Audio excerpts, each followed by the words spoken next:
Hello, hello. Checking to make sure everything is working. I'm playing Final Fantasy XIV. I got the free trial. I love Final Fantasy. I played a little bit on one character, and now I want to see, I want to see how it is. So we're going to make a new character. And we're going to for sure get to the point where I can have a Chocobo. That's my main goal here, is to at least get to have a Chocobo friend. So we're gonna make a Chocobo Ranger. Let's make a character. Okay. Now, having a little guy is always really fun. I do love a little guy. But I also do just like a person. So I don't know. I'll mess around with a little bit of this.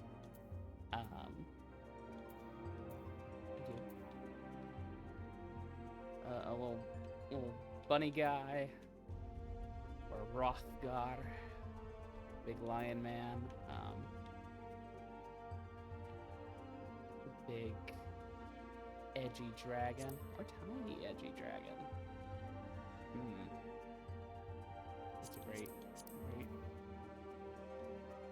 Rogadin. The classic cat boy or cat girl. The famous cat boy and cat girl of Final Fantasy XIV, A Realm Reborn. Do love the Lalafell. And I can maybe make like a little Vivi. Let's mess around a little bit with the Lalafell. Let's see. Got the Plains folk and the Dunes folk. Distinct hair coloration, a myriad of earthy and grassy tones helps them to blend in with their environment, acting effectively camouflage against would-be attackers. It was a similarity of Lanosia's grassy field to those in their homeland, which drew the first settlers to the islands of Villebrand and what is now Limsa Lominsa. They are a clever and opportunistic people, and crafty with their words, and generally accepted view of plain folks is that they are a vibrant lot with a penchant for excessive conversation, as opposed to the Dunes folk, who are perhaps the most unique characteristic, or perhaps the most unique characteristic of the Dunes folk is their luminous eyes, a result of a glossy protective layer which covers the pupil. An evolutionary response to their homeland's glaring sunlight. Many individuals wear a small traditional gemstones on their forehead as a symbol of their zodiac sign. They are adamant about scholasticism, placing advancement of knowledge before all else. Other races tend to perceive male Dunes folk as introverts who care more about books, business, and the prosperity of Ul'dah, a city-state built upon Dunes folk ingenuity, than the goings-on of the rest of the realm. Okay, so you got your kind of like your classic hobbity, very boisterous, maybe your bard or your rogue, or you got your mage folk there. Let's see the other. Let's look at just the lore of some of the people. I know we all love lore. I, for one, especially love lore. So I'm gonna figure out some of the lore behind these races and see what calls to me. So we got the higher, the the humans. They come in Midlander or Highlander. The Midlander land comprises over half of the total population of Eorze's hires. They have established themselves throughout every city in the realm and lead lives as diverse as their heritage. Trained in letters from infancy, the Midlanders are generally more educated than many of the other races and clans. Despite the fact that males tend to be slightly taller than females, there are no significant difference between the genders. Okay. So Midlanders are, they're a little learned, and they're just kind of everywhere. Highlanders.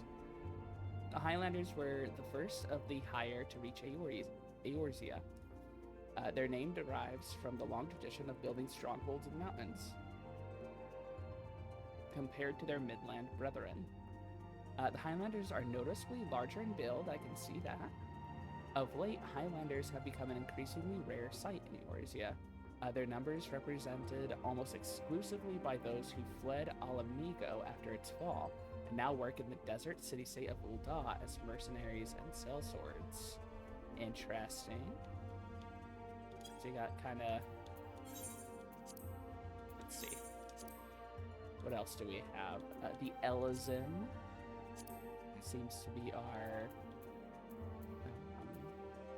elf folk. The Wildwood. For hundreds of years, the Wildwood Elzin have lived in a relative safety of Eorzea's lush forests. With the formation of Eorzea's government, however, many Wildwood ventured forth from the forests, drawn to the exhilarating cosmopolitanism of nearby Gridania. There is minimal dimorphism between the two genders, though males are generally considered to be milder and more chivalrous in demeanor. Among their Duskrite brethren, Wildwood Elizin are referred to as Greens for their love of the forest. And then you got the Duskwhite. Centuries ago, a number of Elizin sought out a life of peace and seclusion in the depths of Eorzea's caves and caverns. Today they are called the Duskwhite, though to their Wildwood cousins they are known simply as the Greys. After their preference for darkness and stone, the cave-dwelling ways of the Duskwhite persist, with some among them turning to robbery and pillaging to survive, earning them the scorn of their woodland relatives. There are a few differences between the genders, but Duskwhite females are often regarded as being more passionate and unyielding of the two. Okay. So, you got your kind of cave elves and your wood elves, your classic dark elves and high elves, or wood elves. We looked at the Lalafell, the Mikote. We have the Seekers of the Sun and the Keepers of the Moon. Seekers of the Sun. The self-proclaimed Seekers of the Sun are a diurnal clan of the Mikote race. Their preference for warm light of the day pervades all aspects of their culture, as is apparent in their devout reverence for Azema, the Warden, Keeper of the Sun and Goddess of Inquiry. They are perhaps known best for their striking eyes, the result of their vertically aligned pupils and faintly colored irises. This is also not uncommon for their eyes to be displayed colored from birth, a trait considered auspicious amongst their kind. Seeker tribes can be found throughout Eorzea, with large concentrations appearing near Limsa Laminsa and the Segolial Desert. Anytime you're getting into a new fantasy property, you're just sort of gonna be bombarded with nouns that you're gonna have to just you're just gonna have to hope for the best on, and I'm hoping for the best on this. The Sagolil Desert. Keepers of the Moon. So your Seekers of the Sun, they are your seem like kind of religious, They're very into the sun, obviously. Um, Goddess of Inquiry makes me think that they're kind of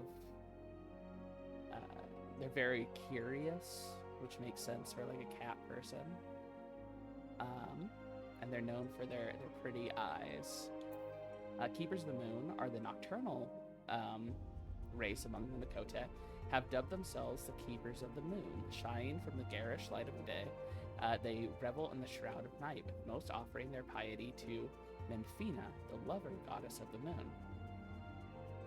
They are distinguishable from their diurnal cousins by their dark fur, larger ears, rounder eyes, more pronounced canines, and longer, skinnier tails. The ritual application of war paint to the face is still regularly practiced, as it is believed the vivid colors grant lunar powers. After a great many summers of conflict with the people of Britannia, the Keepers have finally made amends with the people of the Sylvan city-state, with some even choosing to make their homes there. So they're nocturnal. They live among the Sylvans, I guess like the fairies, the fairy folk, and they're a little bit more warlike than the Seekers of the Sun. Okay. Is that there? So that's our Makotes. The Rogadin. What are the Rogadins? They have a little bit more lore. The two we have here are Sea Wolves or Hell's Guard, but both very cool titles. The Sea Wolves. Long ago, no vessel or coastal village was safe from the fury of the Sea Wolves and their maritime band of brutality.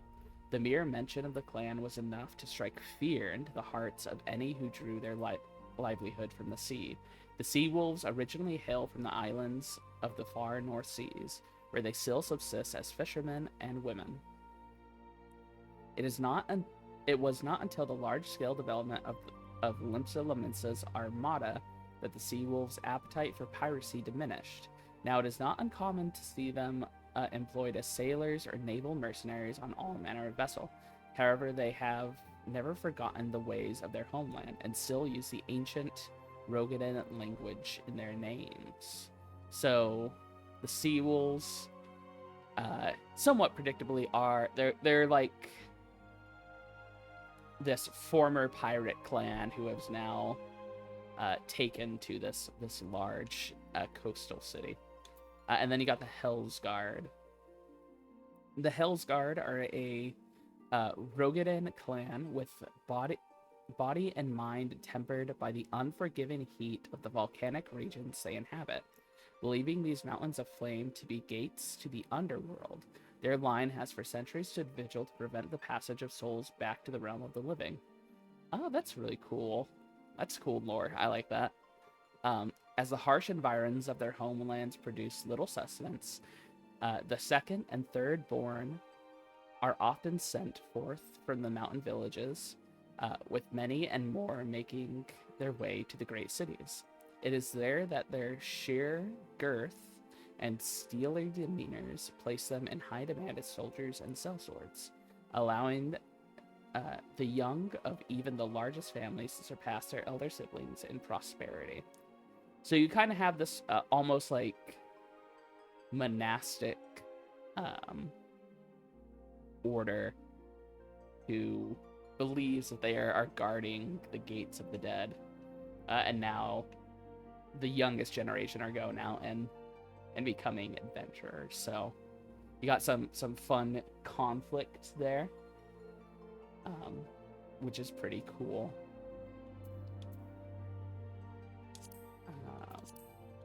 Now we got the Aura. And we got the Rayan or the Zayla.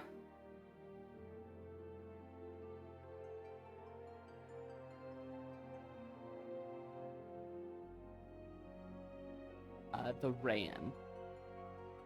Ari creation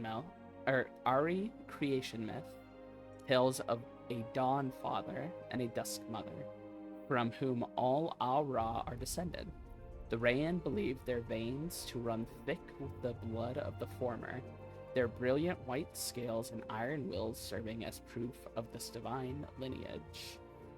Unlike their sister clan, the Zalia, who bloody the land with endless tribal conflict, the Rayan have embraced a life of tranquility and solitude, long abandoning the nomadic lifestyles of their ancestors to settle the deep valleys of Othar's mountainous eastern regions.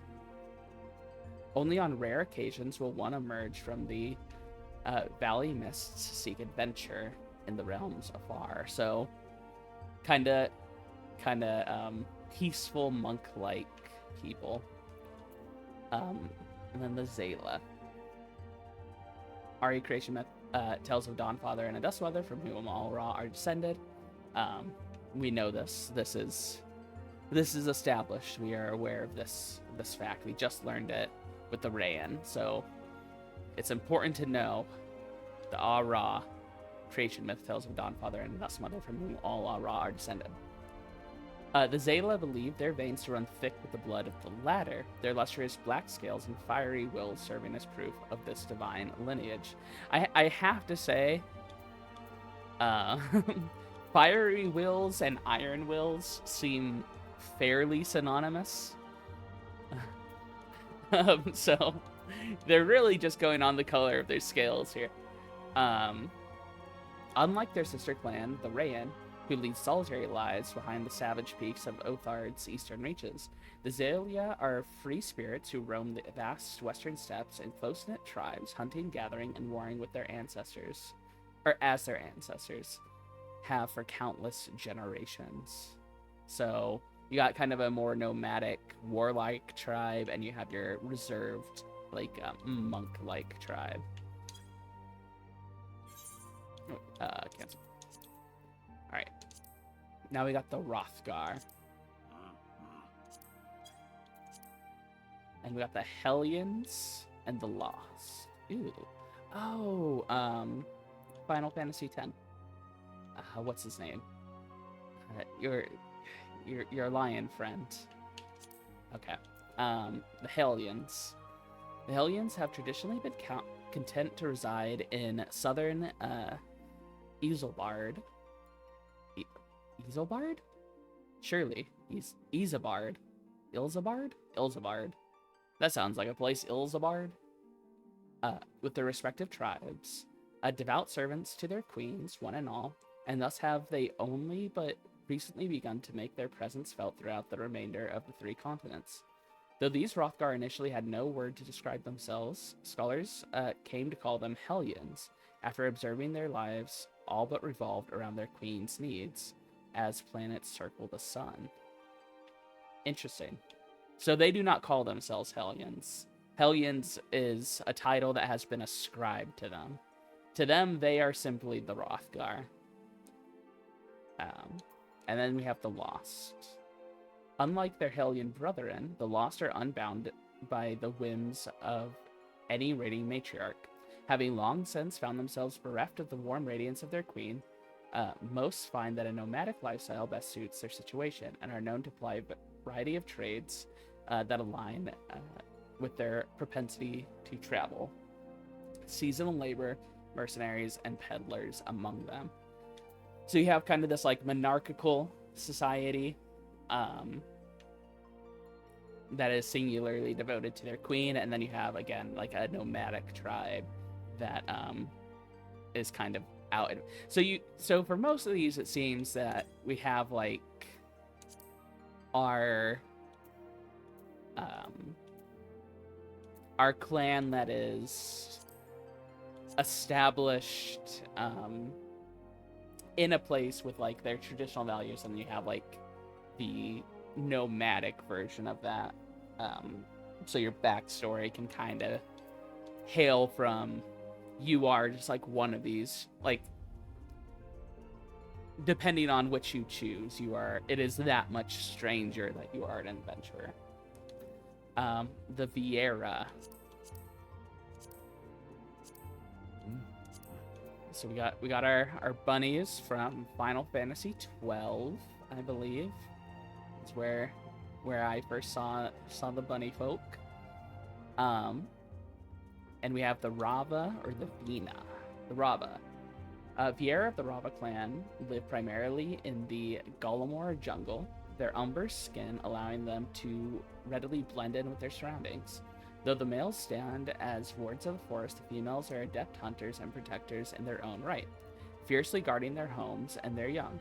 Despite attempts by the Dalmatians to subjugate them, they have ever maintained a self-governing dominion. Though most would adhere to the traditions of the wood, some few have chosen to venture out into the world. So the Rava are your homebound woodland critters, and then your Vina, I'm guessing, with skin as fair as the snow-capped mountains towering above. The Vina clan make their homes in the forests lining the southwestern foothills of the Skatay range.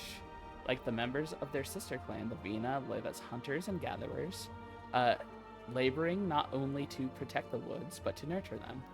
As the winds of war swept up a number of those who left their mountain homes, many such hardened hunters chose to set out for the distant shores of Eorzea. So you have kind of a refugee group there. All right. A lot of these are compelling. I still like honestly, the Dunes folk of the Lalafell kinda speak to me the most. They're kinda magey. They're industrious.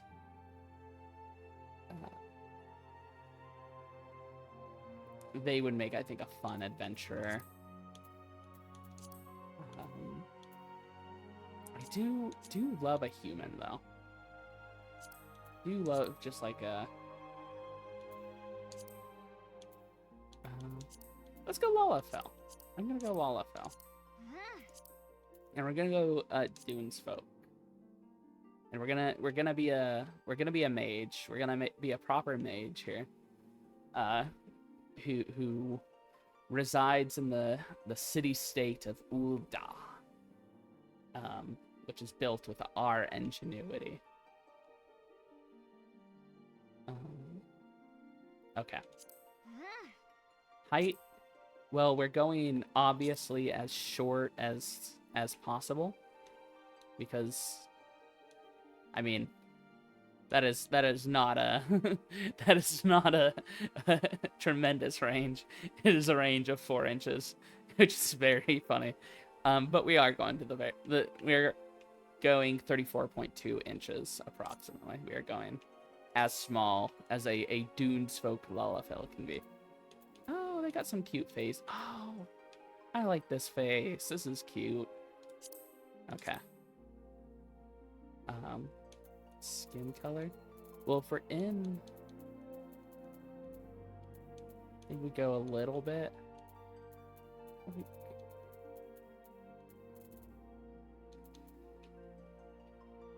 Yeah. So we're in kind of the deserty area. We got our hairstyles. Little onion knight hairstyle. Ooh. I actually don't hate those braids. That's kind of cool.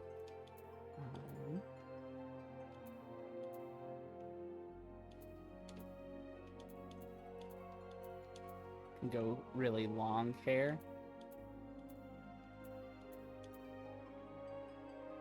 And that's very cool.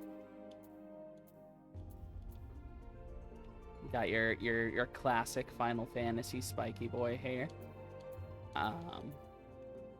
That's kind of bookish.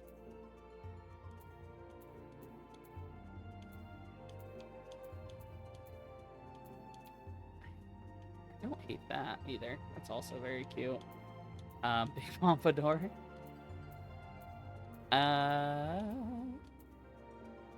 Got the side shave. You got with the highlights, your your classic emo boy look. Got another cool little spiky there.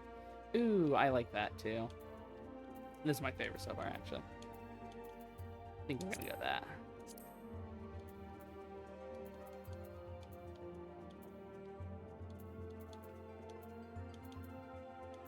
Maybe like a dark purplish.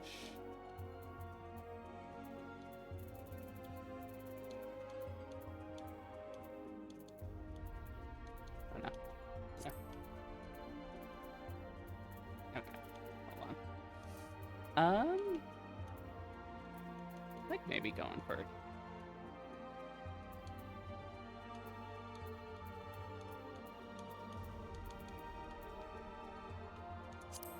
I think we go a little purple with some bluish highlights in there.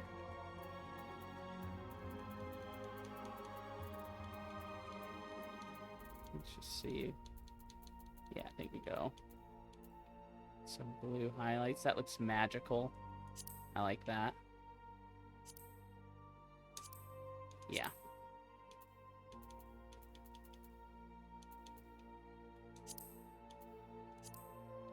Jaw.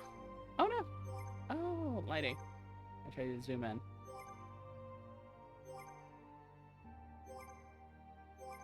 Where's...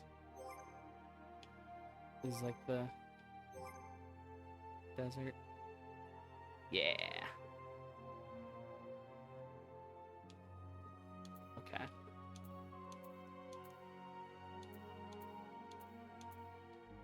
Not really super tell the difference between these jaws. If I'm being completely 100% honest.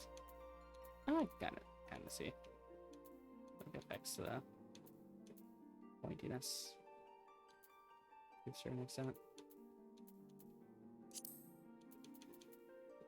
Like this one. It's a little smaller, more reserved eye shape. Like that. They all look kind of similar. Ooh, I like having a little bit more whites to the eyes. Although, if we're going for a classic VV, you'd want like as few. I mean, we're not going for classic VV. 3 is good. 6 is good. I kind of like 3. There's a determination behind the eyes of 3. We obviously go large pupils, or large irises always. Eye color. Ooh. Go like a bright pink or a bright blue. Can we get like a kind of a yellow? We can get like kind of a yellow, which I am really like liking. That is pretty cool.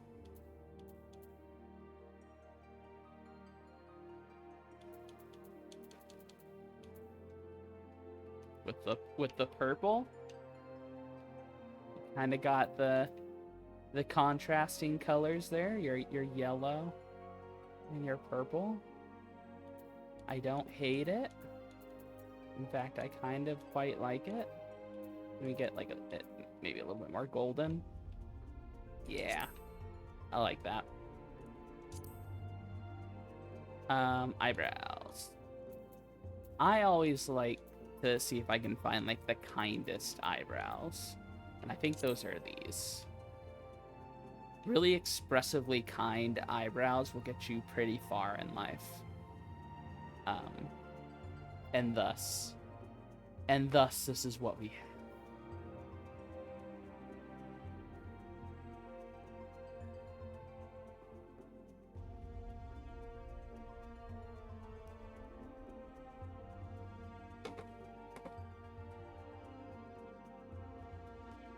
Sorry about that. I had to cough.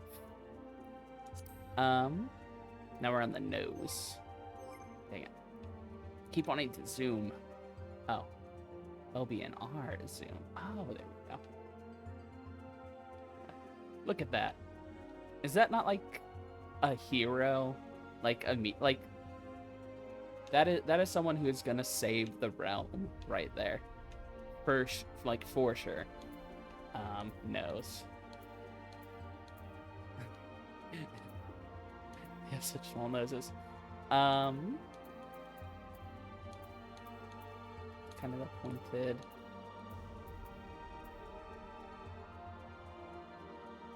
It's kind of like the up. I kind of like the upturn there. Kind of like this one actually. Okay. Mouth. We have a line. You have your classic line. Everyone loves just like a little line mouth.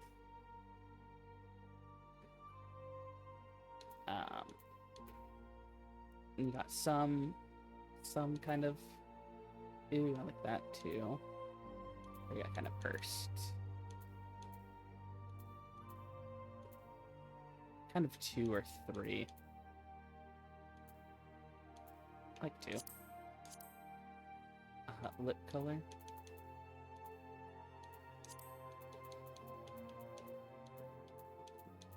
And just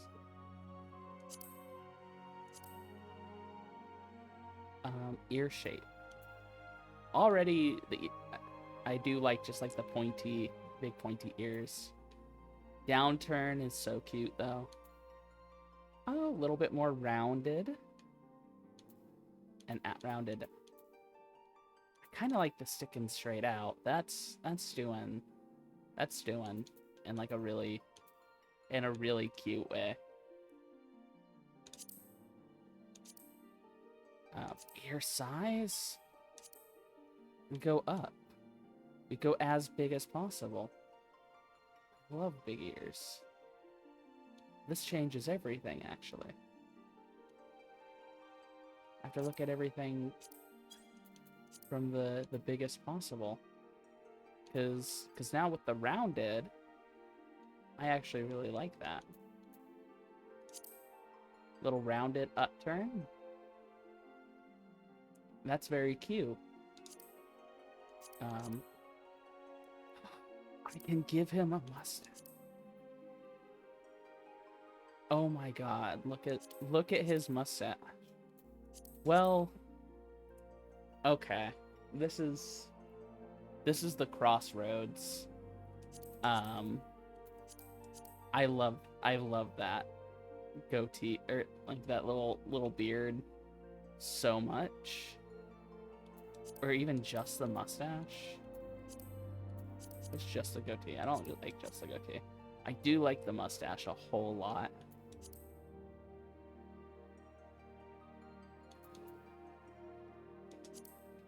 I do.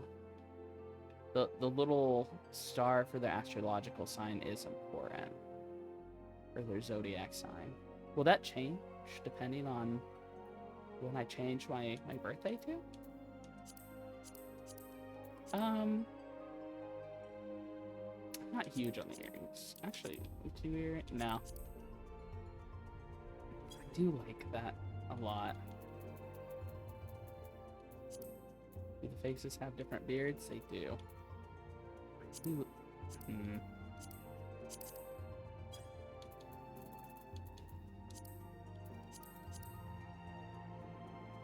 But this is your fresh face adventure. I don't know if a fresh face adventurer can have a mustache. Like you have to earn the mustache like through your deeds and actions. You can't, like, if you start an adventure with like full facial hair, you're cashing a check that, or you're writing a check that you can't quite cash yet. I think once we have saved the world, then we can come back with the facial hair. But I don't think you can start out like that. You cannot start out. You can't be a hero starting with facial hair. So we're going clean shaven for now, and then once we save the world, I'll see if I can if I can earn the mustache. And then the jewel is important for their. Ooh, I do like. Well, maybe just like the one.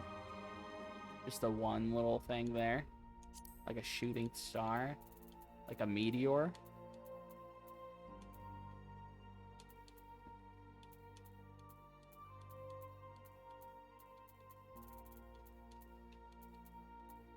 This is our vow that we will one day, as the greatest mage in the world, learn the meteor spell.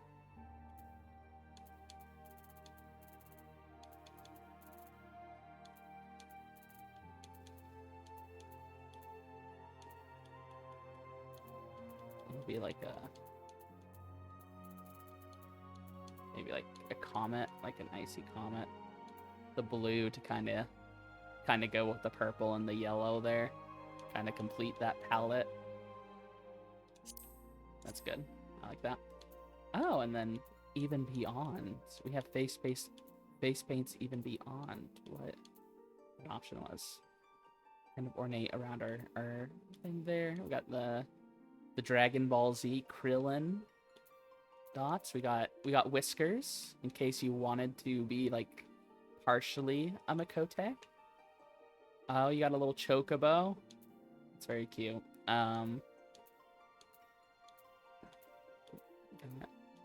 Your classic face paints.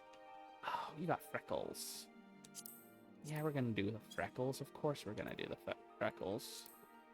What's reversed look like? It just kind of changes the spread, sort of. Okay, we're gonna do that, and then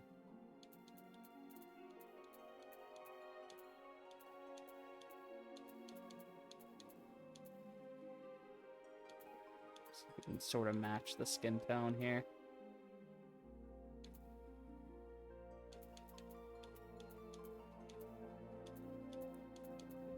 We already kind of got freckles, but I didn't see anything else on there that I super wanted. I don't love like to clutter the face too much in character creators like this.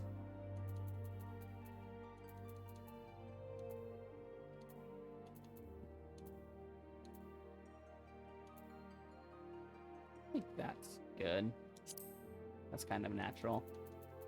What does it change if I go to light? Nothing really.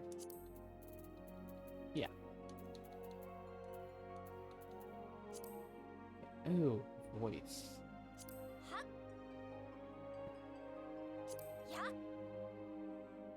Oh, we got like a light sword? Oh, that's just for that animation. Okay. Oh, that's really deep in a way that's very funny, actually.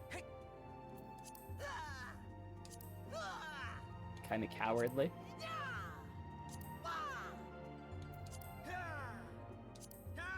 That's just a human man. Oh no. Oh no. I don't like him at all.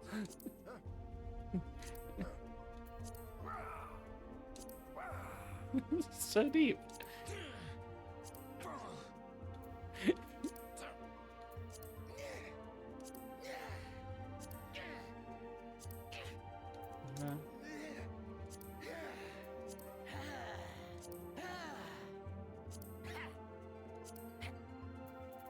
So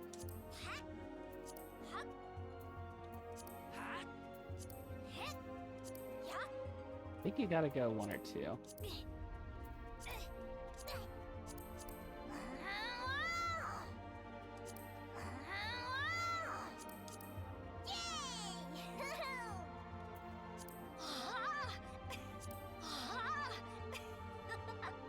Okay, that sounds. One honestly sounds most like your budding adventurer type.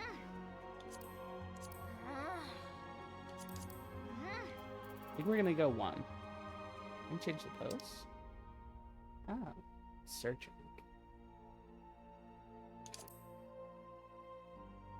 All right.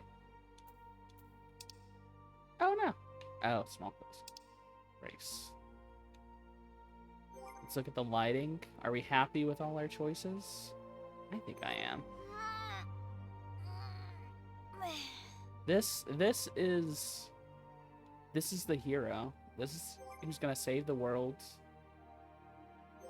Like, we're walking into the Mages Guild. Our ancestors built the city of Ul'dah. We are bookish and concerned with magic. And we got our little bag. We're gonna save the world. Let's go. Confirm.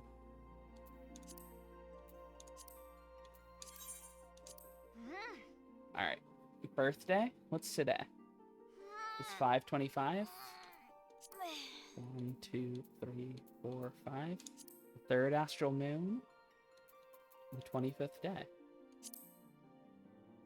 We were born on the third astral moon on the 25th sun.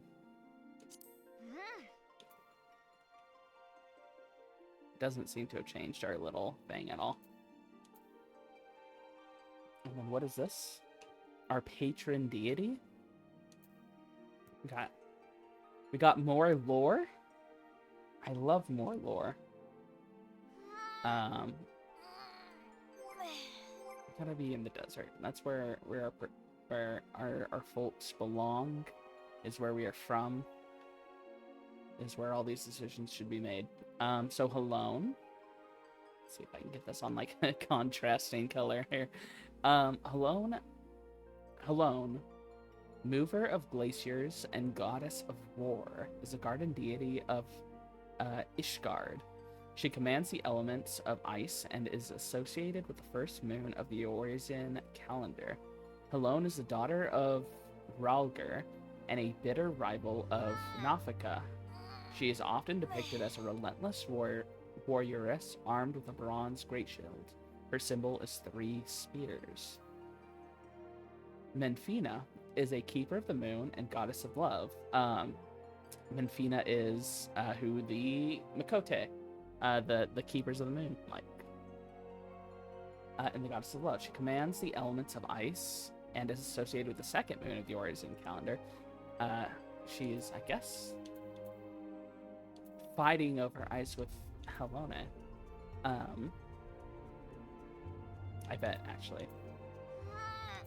Water. Okay, they're color-coded, I think. With the second moon of the Orisian calendar. Menfina is the sister of Azema, the divine lover of Ashan. She is often depicted as a maid carrying a round skillet. Her symbol is the full moon. So that would be if you were going to be a keeper of the moon, Makote.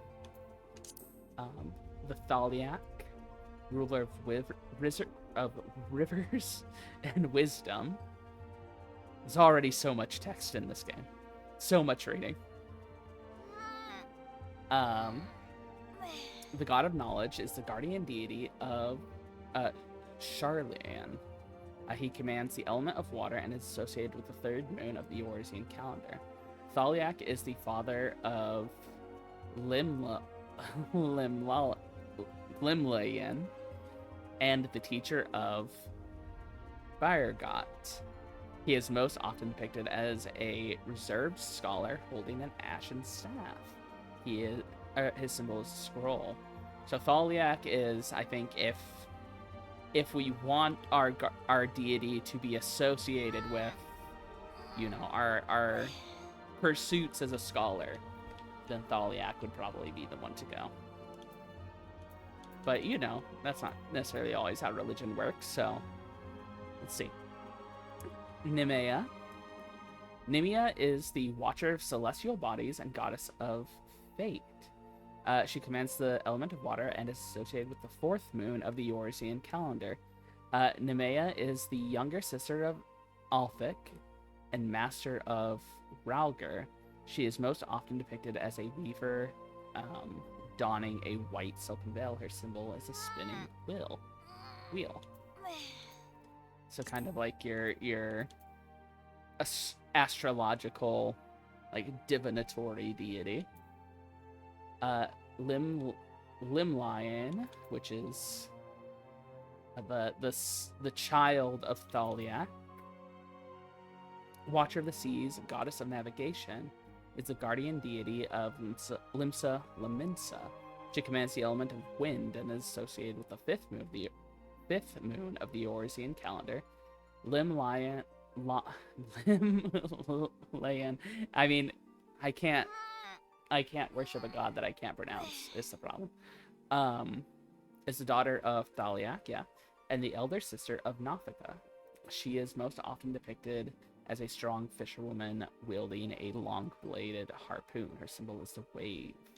So probably of the sea wolves, this would be the god that you would go with. Ashan. Which one of y'all hated Ashan? Or is Menfina is the lover of Ashan? Ashan is ruler of mountains and god of travelers and vagrants. He commands the element of wind and is associated with the sixth moon of the Orisian calendar. Ashan is brother of Naldthal and the close companion of Halone. He is most often depicted as a carefree ranger wielding a bow of yew. His symbol is a walking stick. I do love, it's like a ranger. Bayergut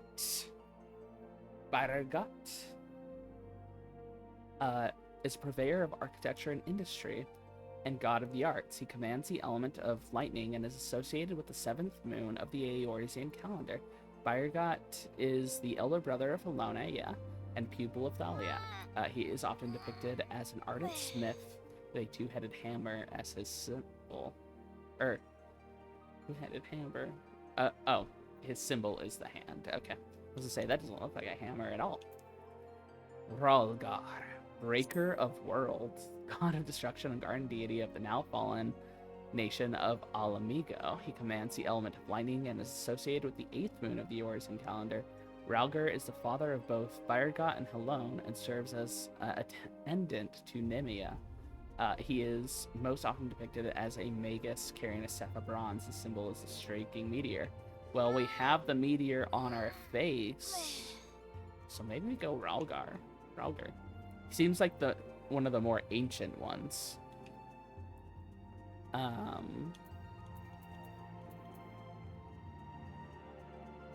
Azema is keeper of the sun, goddess of inquiry. The sun Makote, like Azema. She commands the element of fire and is associated with the ninth moon of the Eorzean calendar. Azema is the daughter of Althek and the elder sister of Menfina. She is most often depicted as a noble lady holding a golden fan. Her symbol is the radiant sun.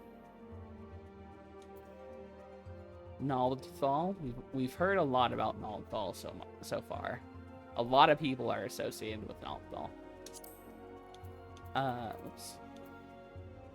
Overseer of the underworld and god of commerce. Kind of like your classic Pluto. The guardian deity of Ulda. He commands the element of fire and is associated with the 10th moon of the Eorzean calendar. Naldthal is the single manifestation of the deific twins Nald and Thal. He is most often depicted as a discerning merchant holding a balance. His symbol is the cowrie, an ancient shell currency. Interesting. Nafika.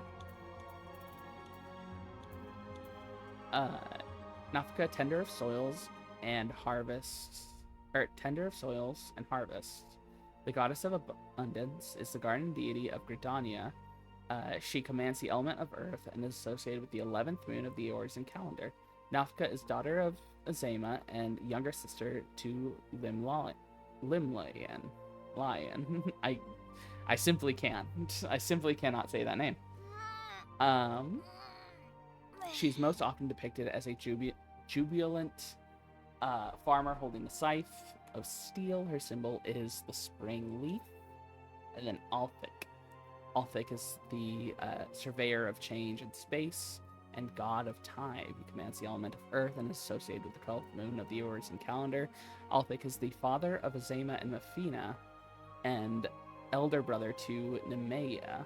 he is often depicted as an austere emperor wielding a mythical great axe. His symbol is the hourglass.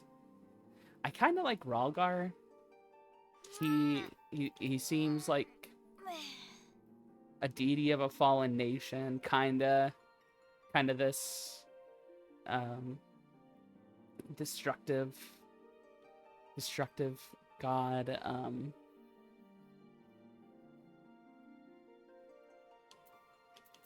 Who's Nemea again? Nemea is the Watcher of Celestial Bodies and Goddess of Fate. So the attendant to the Watcher of Fate. So I kind of like that lore behind him. I think we're gonna go with Rhalgar.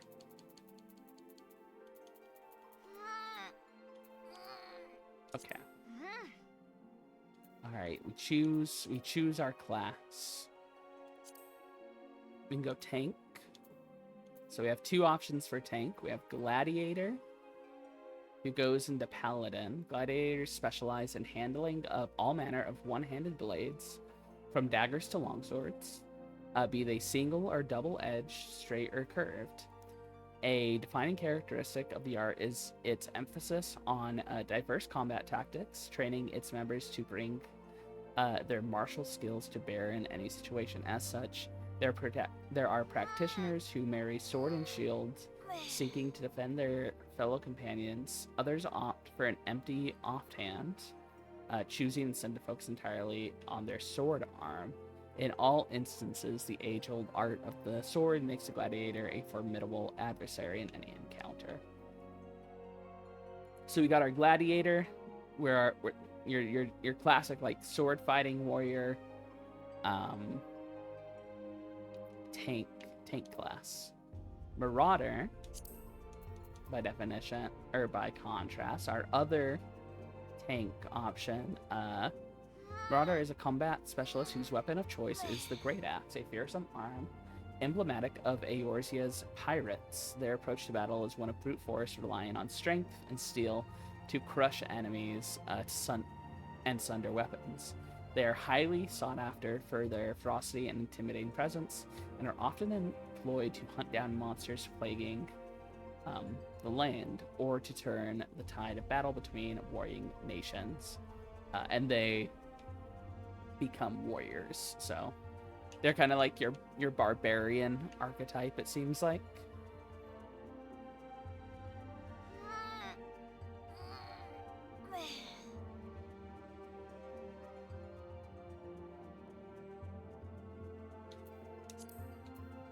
We only have one healing option, which is a little sad. I do love, and it goes into White Mage. I do love a healer in an MMO. Conjurer. Conjurers call upon elemental forces present in nature and concentrates them to a potency at which spells can be woven. Through practice meditation on the essence of creation, conjurers draw forth and absorb aether from their immediate surroundings. A wand or a cane made from unworked wood is then utilized to focus.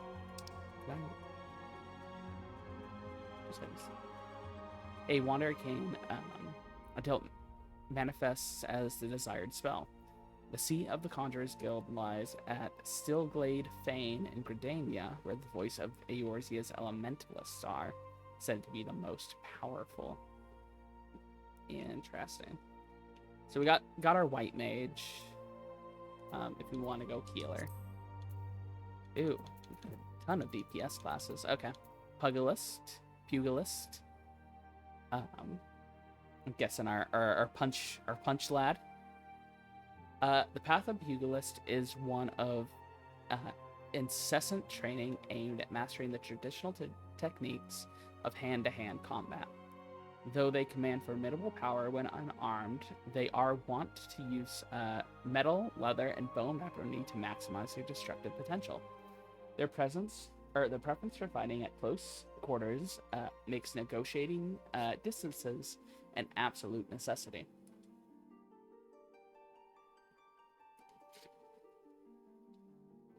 And I drink a little bit of my kombucha. This is why many pugilists are quick to learn The lightweight gear allowing, or that lightweight gear allowing for maximum agility ensures them. Oh, I can choose job outfits. That's nice. Ensures them better success in battle than does cumbersome plate or chain. Lancer, you got your dragoon. A tiny dragoon. It's actually very funny to look at. Can I just zoom out for maximum effect? It's just the most deadly creature you will ever see. The strategy of the Lancer is to outrange and fluster opponents with their long two-handed polearms, peppering them with a barrage of thrusting attacks. They are trained with a number of weapons, giving diversity to their attacks that makes them extremely versatile combatants. In former times, the long spear saw the most widespread use, due in great part to the influence of the proud Lancer legions of Alamiga. They are the fallen kingdom that worshipped Rager. Since then, the guild has greatly expanded its armories to include a variety of weapons such as the halberd and trident. That is very cute, like a little dragoon. Archer, I do love an archer.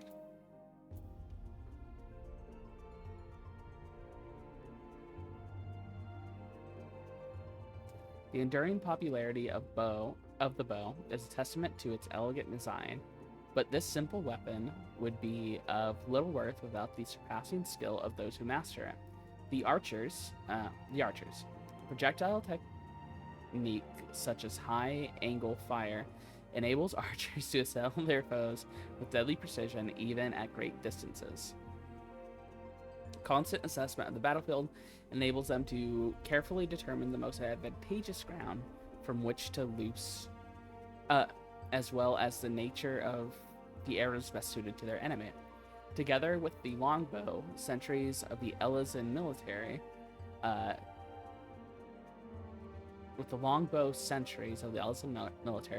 the shortbow hunters among the Mikote are widely regarded as the most skilled with the bow. And the corresponding job is the bard. And then you got Thaumaturge, becomes the black mage. I mean, Thaumaturge is your classic. You got your staff is clipping into your hat just a little bit, but that's okay. In the hands of a skilled practitioner, Thaumaturge can be a force of terrifying destruction. At the heart of this school magic lies the ability to call forth and command the latent aether within oneself through deep introspection, to then mold that aether into sorcery. The Thaumaturge makes use of a scepter staff, within which is housed a medium, a natural stone imbued with magical properties. So that's if you want to become a black mage. Arcanist. Adepts of the art of Arcanum derive their might from the symbols of power born of geometric techniques hailing from across the southern seas. Held within occult grimoires, these symbols lend shape to the Arcanist's aether, thereby allowing them to produce myriad of powerful spells. Using the selfsame symbols to unlock the latent power contained within gemstones, Arcanists are also able to summon forth the familiar known as the carbuncle to carry out their bidding. I do love a summoner. And the corresponding job is summoner and scholar. That sounds the most like what the Dunes folk are all about. It doesn't start in Yule Da, but this is like the more than Thaumaturge, the Arcanist seems to be like your studied magic user. I wonder if I go Arcanist instead of corresponding jobs, and it's the only one that splits into 2 jobs later, which is cool. And they use a grimoire. You go to Limsa Lominsa,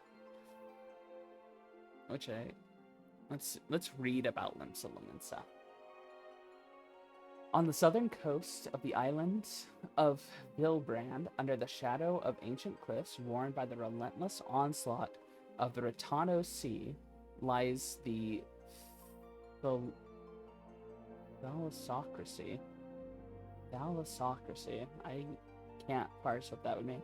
Of Limsa Lominsa. Its economy is driven primarily by shipping, but boasts lucrative shipbuilding, fishing, and smithing industries as well. To maintain the safety of its maritime routes, the city employs a formidable navy known as the Knights of the Barracuda. Even so, pirate bands run rampant nearby the waters, reaving and pillaging. Let's look at Ul'dah. Again, it's the contrast here on the text. The bustling commerce hub of Ul'dah sits amid the desolate desert landscape of southern Aldenard. Ul'dah culture is known for its affluence, and the wealth of the nation comes in large part from its abundant mineral resources and cloth crafting industry.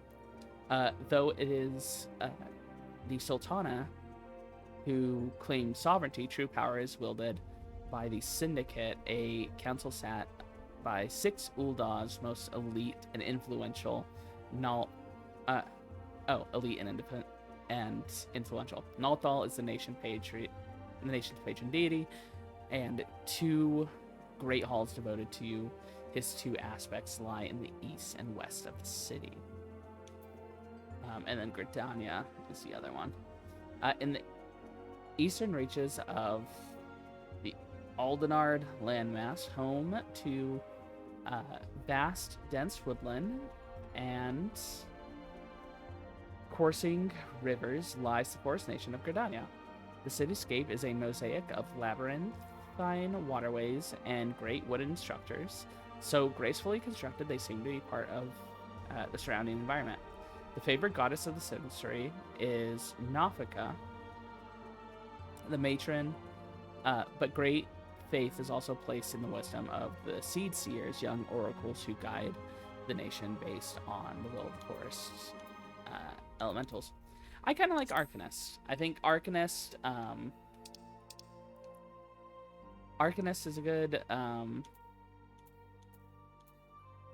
it makes sense for what it said about the Dunes folk, for wanting to like master magic and seek knowledge. I like having I like being able to summon things in games. I think this is good. Alright. Selected Merithlith as your starting worlds. Proceed. No, I wanted to do Halicarnassus, because I like that reference.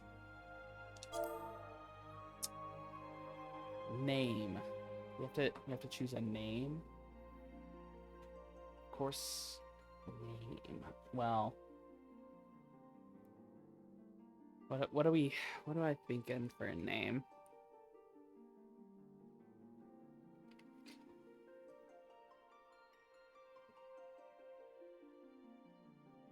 We're a young adventurer.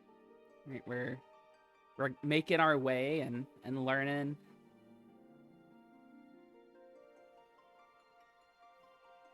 We come from we're coming from Ul'dah to learn the ways of the Arcanists.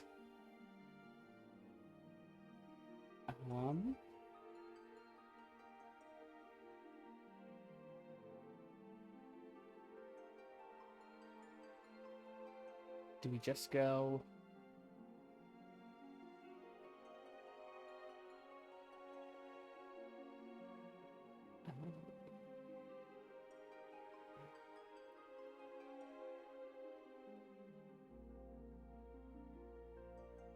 What is the...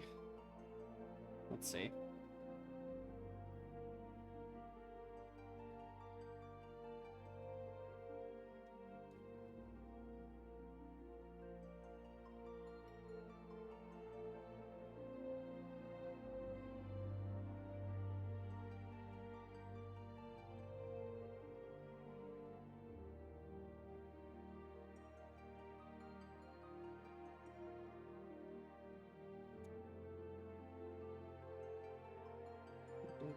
Era. So mods are of the order Lepidoptera.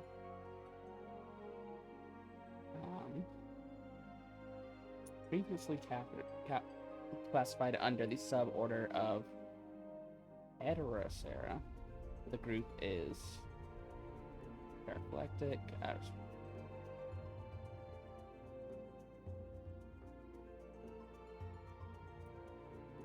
What if we go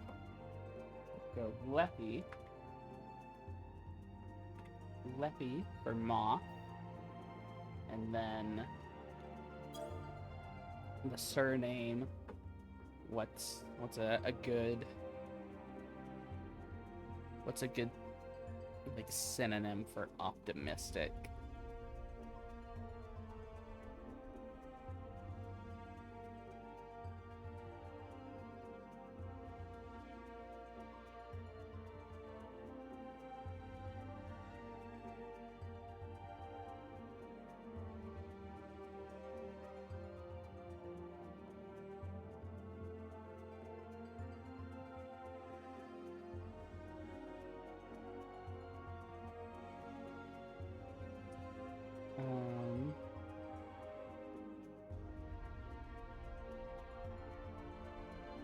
Auspicious.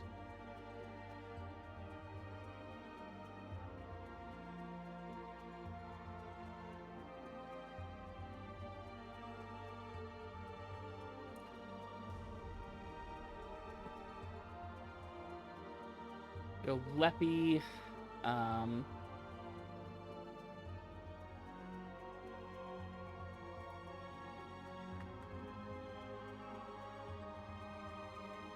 Lepiospis.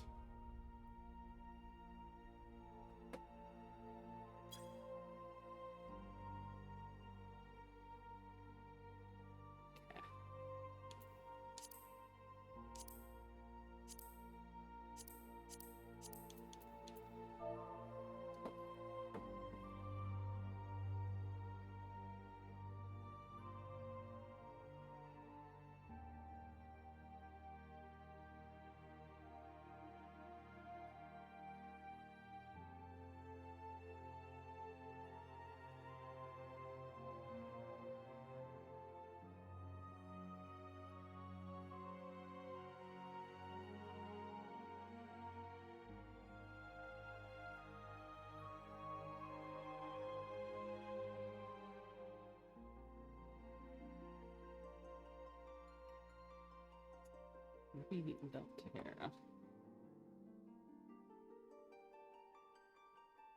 Go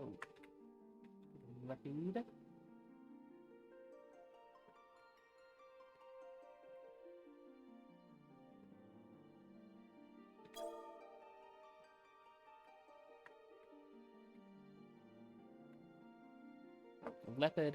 Lepid Auspice. The auspicious moth. I'm gonna begin a new game with this character. Yes.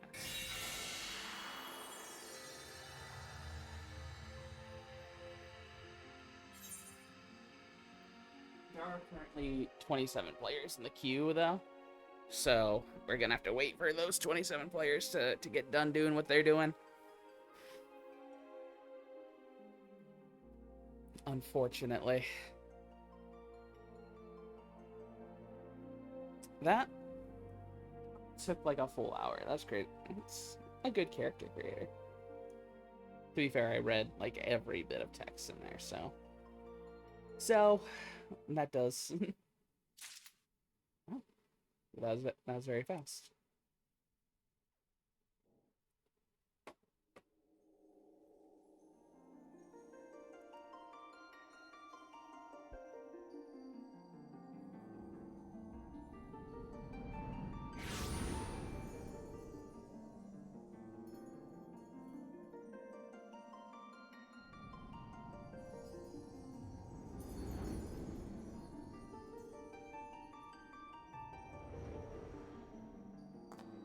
Here.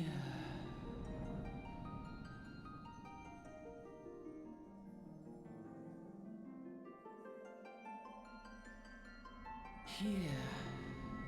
Feel.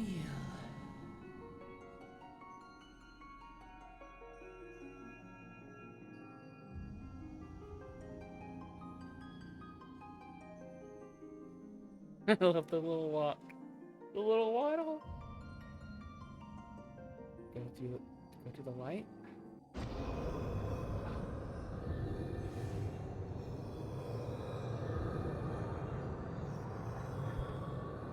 Man of darkness approaches.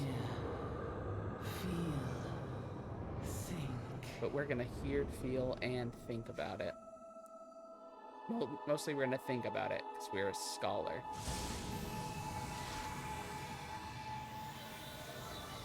We got our big horn and our robe.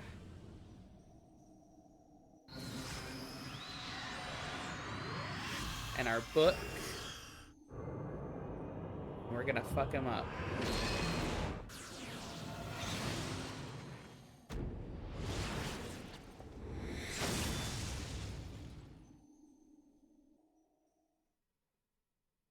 We did it.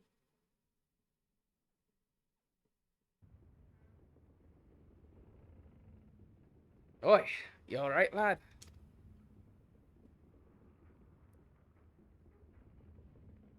Yeah, I was just fighting a shadow man in space. You were moaning in your sleep and sweating buckets of sides. Rolling off the ship got your stomach churning, has it? This is a grizzled passenger.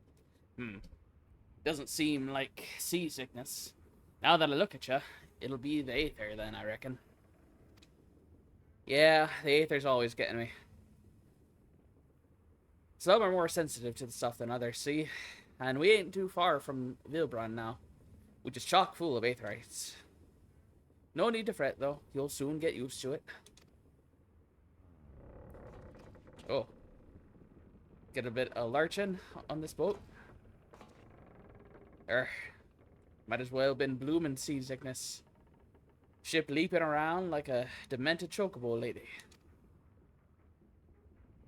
I reckon I might head out on deck to get myself a breath of fresh air.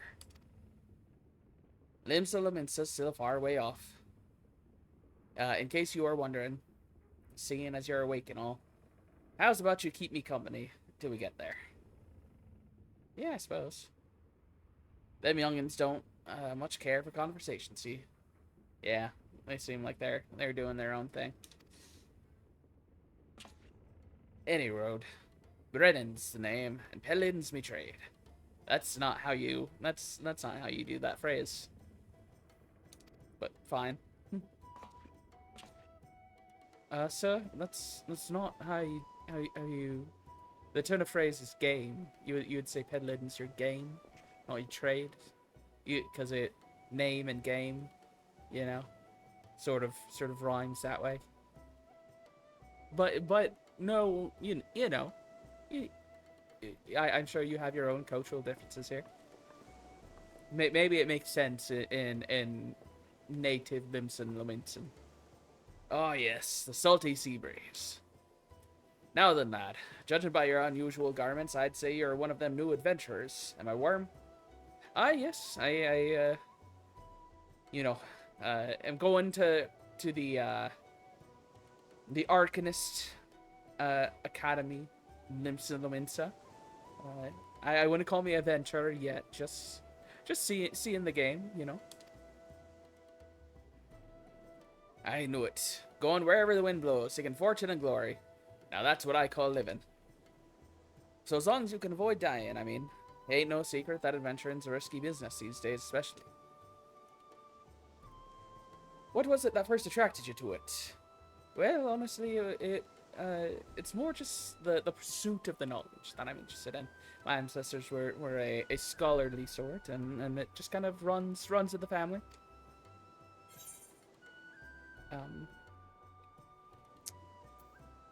I'm not actually interested in power, glory, or fortune.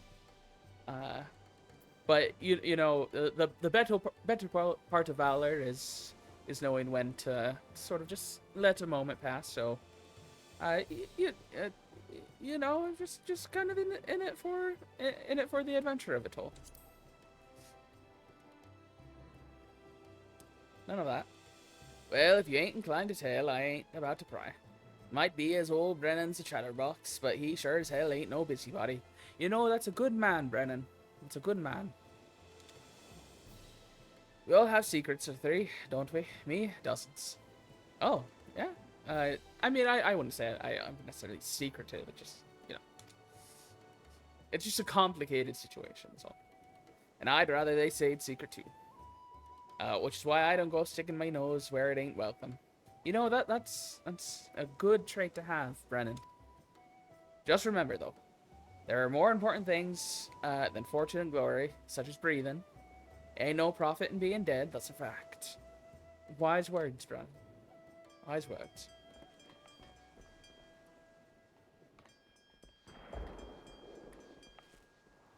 What's on the horizon? Ooh, pirates. Oh, Brennan. Oh God, Brennan. Are you okay?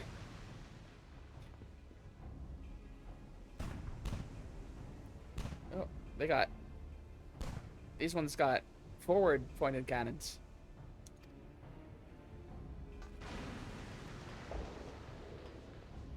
Pirates, bloody hells. Yeah, I'd say.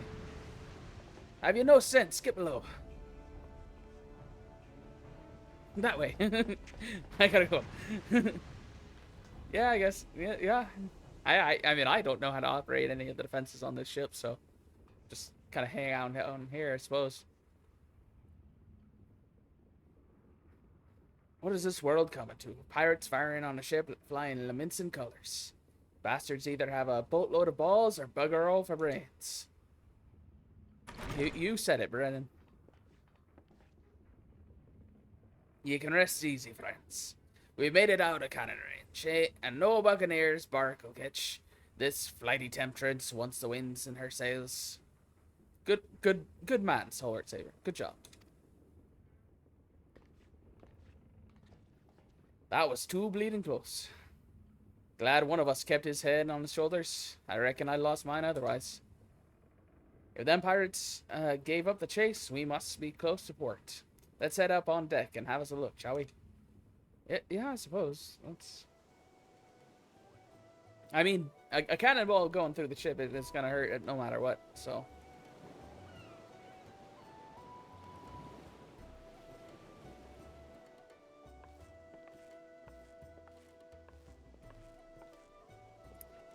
By the by, is this your first trip to Luminsa? It is, yes. You know, first time heading out of Ul'dah. It is. Well then, let this journeyed itinerant tell you the ins and outs of your destination. Limsa Luminsa prides itself on being Eorzea's foremost naval power. Weren't too long ago that this place was ruled by pirates, but thanks to the current admiral's civilizing influence, the city-state could almost pass for a respectable nation. You'd never guess she was once a rum-swilling buccaneer herself. Heh. Of course, most folks ain't so quick to change, and with a town full of every-loving ruffians, you can imagine how many naysayers and troublemakers she's got to deal with. Like them pirates who took a fancy to us just now. And if that weren't bad enough, I've had the Sahagin. I've heard the Sahagin are in the coast just as bold as you please. Them are the sea-dwelling beastmen the locals call fishbacks, in case you didn't know. Yeah, I know all about the Sahagin. Spear-wielding fishmen. I calling them fishbacks seems a little derogative. I'm sure they causing you a hard time, but they are a sentient race of creatures, so let's try to be respectful.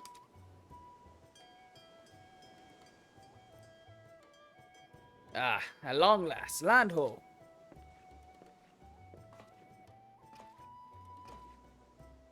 Behold, Limsa Laminsa, a nation blessed by the ocean's bounty and beloved of Limlayan. Oh God. Oh no. This is where Limlayan lives. I can't say that name. Goddess of navigation.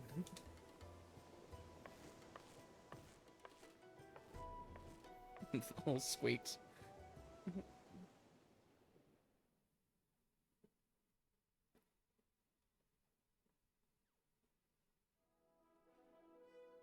On a windswept isle Ooh. in the southwestern corner of the realm,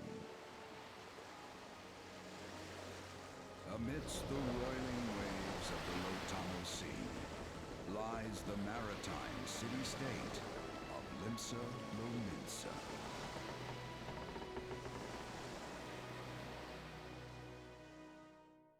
To this haven for bandits and brigands, cutthroats and curs, seekers of both freedom and fortune, comes a lone adventurer.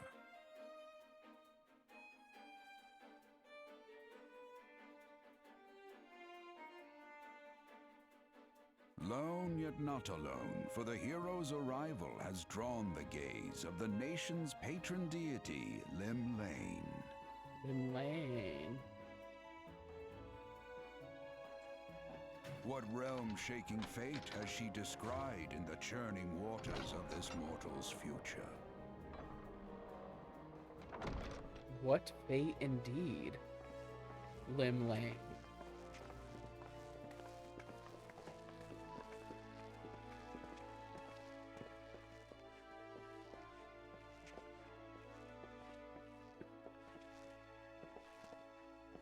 Ah, here's where we part ways, son. Thank you, Dad. I mean, I'm sorry. I did not mean to. Thank you, friend. I'm off to the markets to deliver me wares. Then it's on to the high road for me. Here, I want you to have this, by way of thanks for saving me arse earlier. It was truly no problem. Hey, you never did tell me your name, did you? Well, here's an idea. Become the sort of storied personage I can brag about having met, and I'll consider a square. Square? Didn't you just say I saved your arse?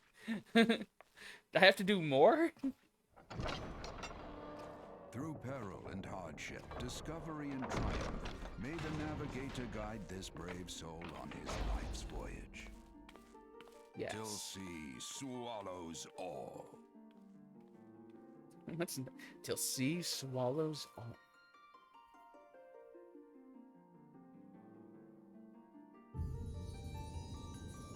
Final Fantasy 14.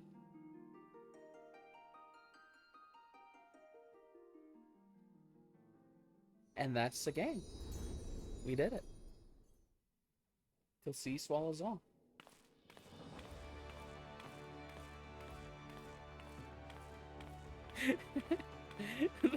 the squeaking of the boots anywhere I go.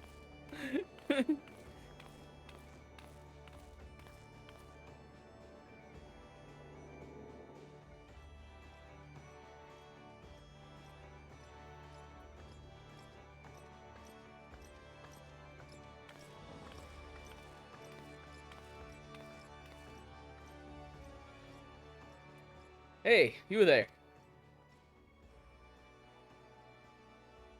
I mean you. This is my district, and I make it my business to know all the scum that washes up in it.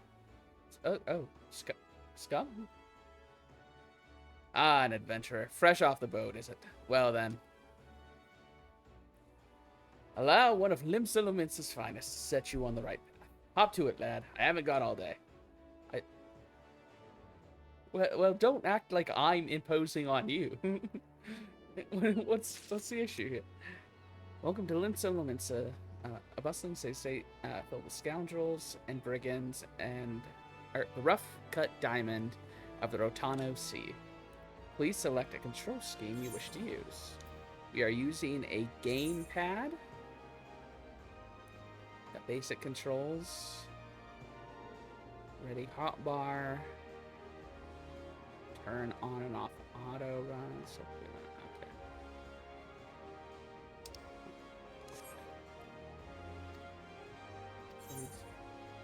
No, I don't want that. This Its UI is insane, actually. So I am gonna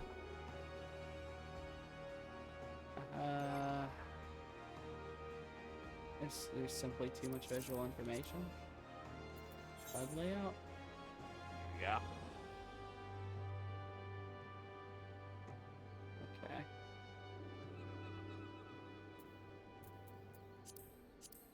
Three and four seem to be doing anything.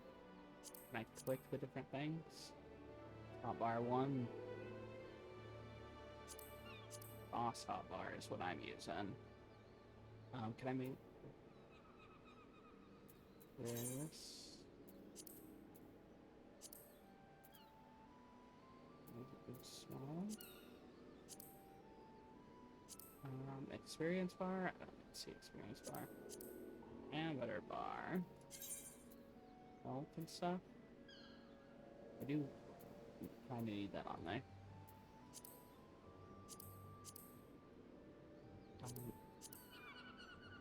I don't need that.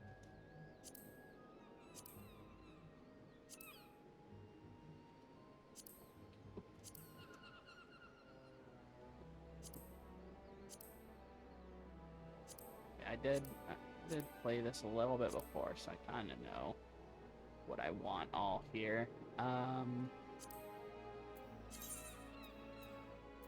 see if I can shrink that even more. 80's actually fine.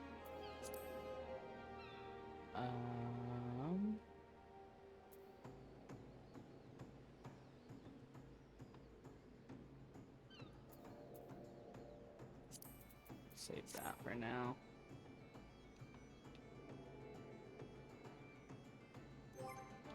And then I want to go. I think it's character configuration, but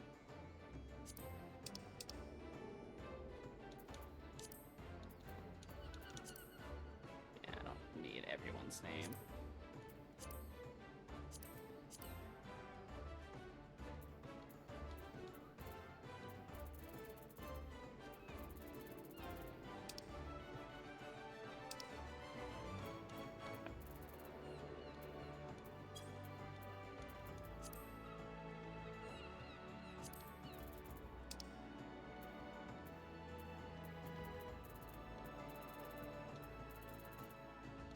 I don't know what's all that right now, but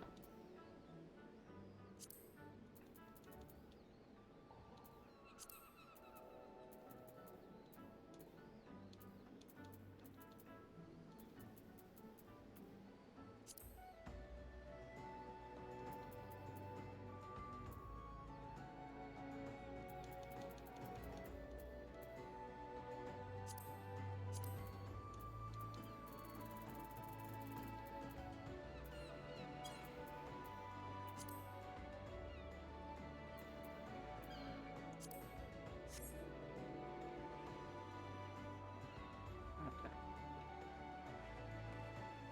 It's a little bit better. Oh,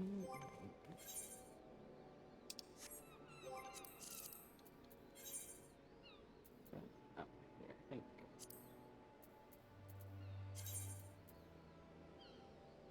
I had a way to turn just all the status bars into one thing.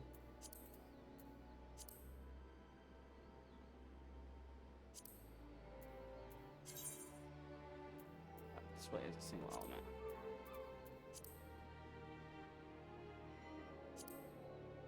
Far left.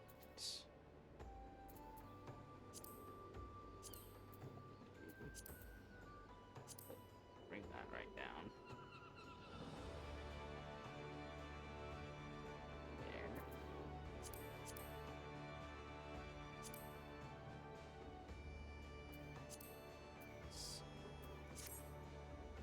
And then I wanted to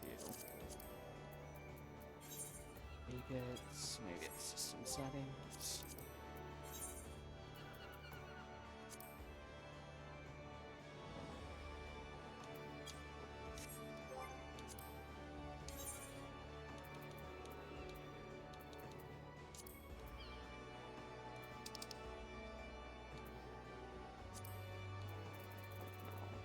This way.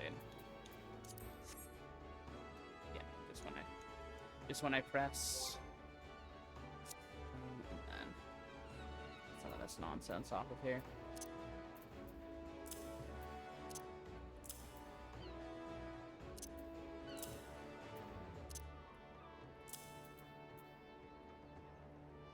Cool. Alright, what do you want? Accept.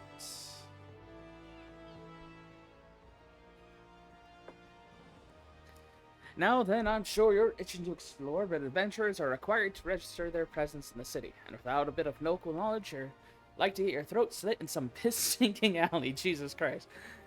Or Rothgar. Dear Rothgar. or Ragger? Dear Ragger. That's an intense greeting into the city. I don't want to... You have my attention, sir. So before you do anything else, get yourself to the Drowning Wench and enroll in an Adventurers Guild. Well, I don't want to get my throat slit in some piss-stinking alley, so I guess I'll do that. It's not far, just head straight down the street and speak with Greyfar.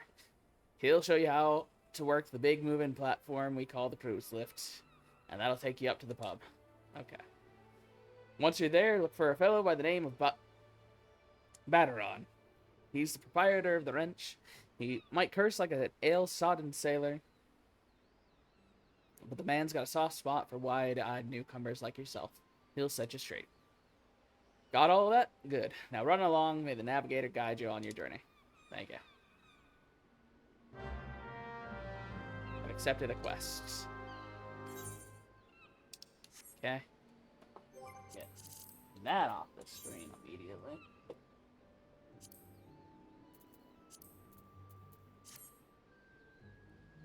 Okay.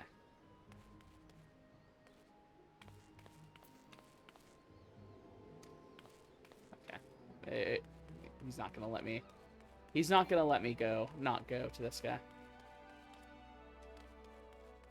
Jump. We got two cat ladies. Telling folks about stuff.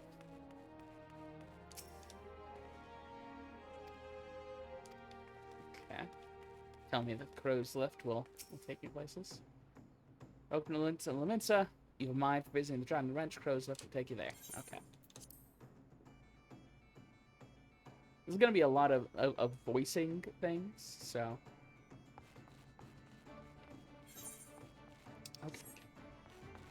I don't need.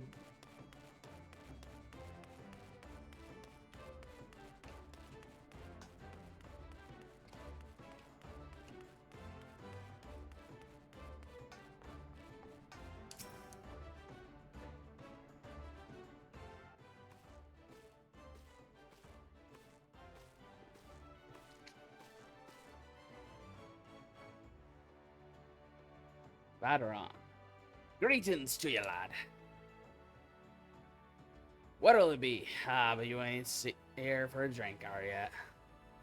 We've come with a mind to try here and adventuring, I reckon. Jesus. You'll find no shortage of work here in Limsa. The name's Batteron, and most hospitable and auspicious in the Drowning Wrench. Okay. Just gonna kind of slur through this guy. He seems like someone who just kind of slurs through his words.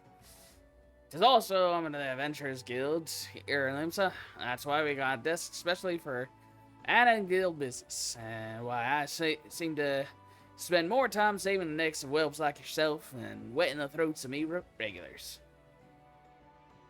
Adventurers have a knack for finding trouble, see. Not that they need it in these parts on account of there being trouble wherever you look.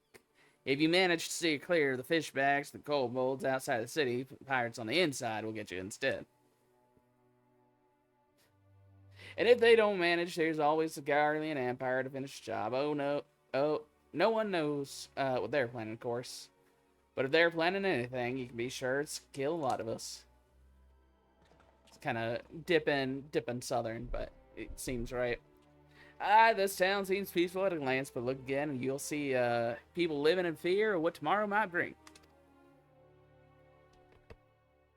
And who can blame them after everything that's happened? Eorzea took a mighty blow during the calamity, but our homes weren't the only thing what got wiped out in the face of existence by that thrice-damned bastard of a dragon. It took a bleed of memories, too, and no one's been able to explain it in a way that makes any ounce sense. None of the folks that saw it and lived to tell the tale seem to agree on it. How that tale actually goes, it's all foggy, like recollections from a hard night on the ale. You can imagine why people here fear the future if they can't rightly recall the past. And there is one thing we all remember, and that's a group of adventurers that laid down their lives to drag Eorzea back from the brink when she was bound for the abyss. Well, I say we remember. Truth is, though we ain't forgotten what they did for us, this goddamn calamity spawned memory loss robbed us of their names. It won't even let us picture their damn faces. It's like staring at a gold flying in front of the sun. All we see in our mind's eye is a shadow set against a blinding glare, and that's how every bugger describes it. By the way, give or take the odd goal. It's this that what's got people calling these heroes the Warriors of Light. Your classic warrior, Final Fantasy Warrior of Light. If Limits is ever gonna put this time of darkness behind it, it's gonna need adventurers who can help banish the fear. It's gonna need new heroes like the ones we lost. Maybe one day you'll be one of them.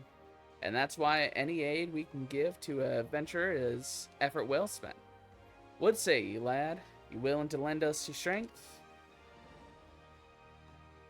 Yes. I mean, again, I did just come here to sort of learn and research, magics, but I don't want to get my throat slit in some piss stinking alley, so I suppose I'll help you remember the Warriors of Light. I don't actually exactly understand what you're asking me to do, but yeah, I'll help. I'll help. I'm a young, enterprising young dunes folk. I can if you've got I mostly do like paperwork related stuff, but if you have like accounting that needs done, I can help with that. Me thanks to you. And to the navigator, and all I knew she'd steer you my way for a reason. Yeah, of course, the navigator. Limlane, right? Yeah. But listen to me yattering on like sun-touched fishwife. It's high time we got your mark in me book. Put your scrawl right there. Yes. I can give the old signature, if that's what you're looking for. Lepid Auspice, is it? Fine name it is. Thank you. It's actually a family name. My great grandfather was Lepid Auspice, and then I'm named after him. But yeah, congratulations! You're now an upstanding member of the Venturers Guild. You there, venturer? You sailed on the last ferry, did you? Did you not? I did. Yes. Captain's reported being attacked by a pirate vessel. Several witnesses testified independently that a passenger matching your description went on deck mere moments before the incident took place. Send your friends signals, were you? No, there were plenty of... I mean, you see my demeanor. It would be very difficult. I would be a terrible, signal sender in general. Now, hold on just a minute there, officer. You got the wrong bloke. This fine, upstanding young gent is me dear departed grandma's sister's niece's cousin's closest companion. The lad wouldn't be caught dead fraternizing with such unsavory elements. Is that right? You sure are surely aware of the recent kidnappings. Respectfully, then, we cannot be too trusting of outsiders at a time when the loyalty of even our closest friends is in doubt. Aye, you make a good point there, officer. A very good point. Very wise. You needn't worry though. I keep one eye open at all times. Me and two more often than not. Now, sir, what say you to a tankard of my finest ale before you return to your duties? Yeah. Not a watered down cup of piss like last time, I hope. Ain't got the faintest idea what you're on about, officer. The wench might offer some of the cheapest grog this side of the Strait of Marathon, but that don't mean it won't get you good and pickled. Oh, look, there's a chair over there just crying out to be sat on. So kick off them heavy boots, yeah?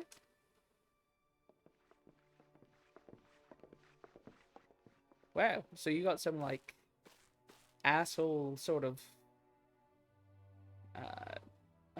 police around here. Okay. You have to excuse these eager, bloody yellow jackets. There's been a spat of kidnapping, see, and they ain't got a clue who's behind them.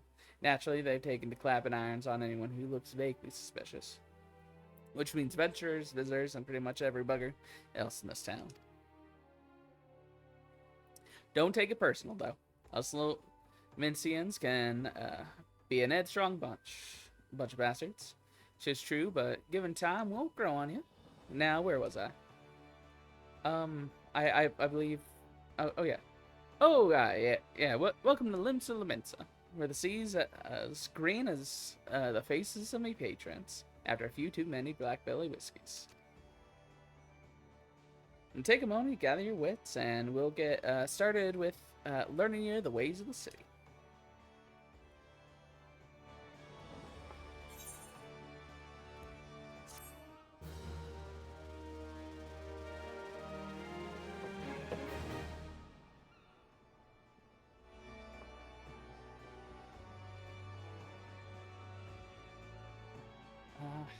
That's game tutorial. Pets. You can now summon a pet to do your bidding. You only have access to one pet now, but there will be more opportunities to acquire many more. Spell. The guard command orders your pet to guard its master, refraining from attacking until you attack. Or attack. The steady command orders your pet to refrain from attacking until you command orders him to leave the battlefield.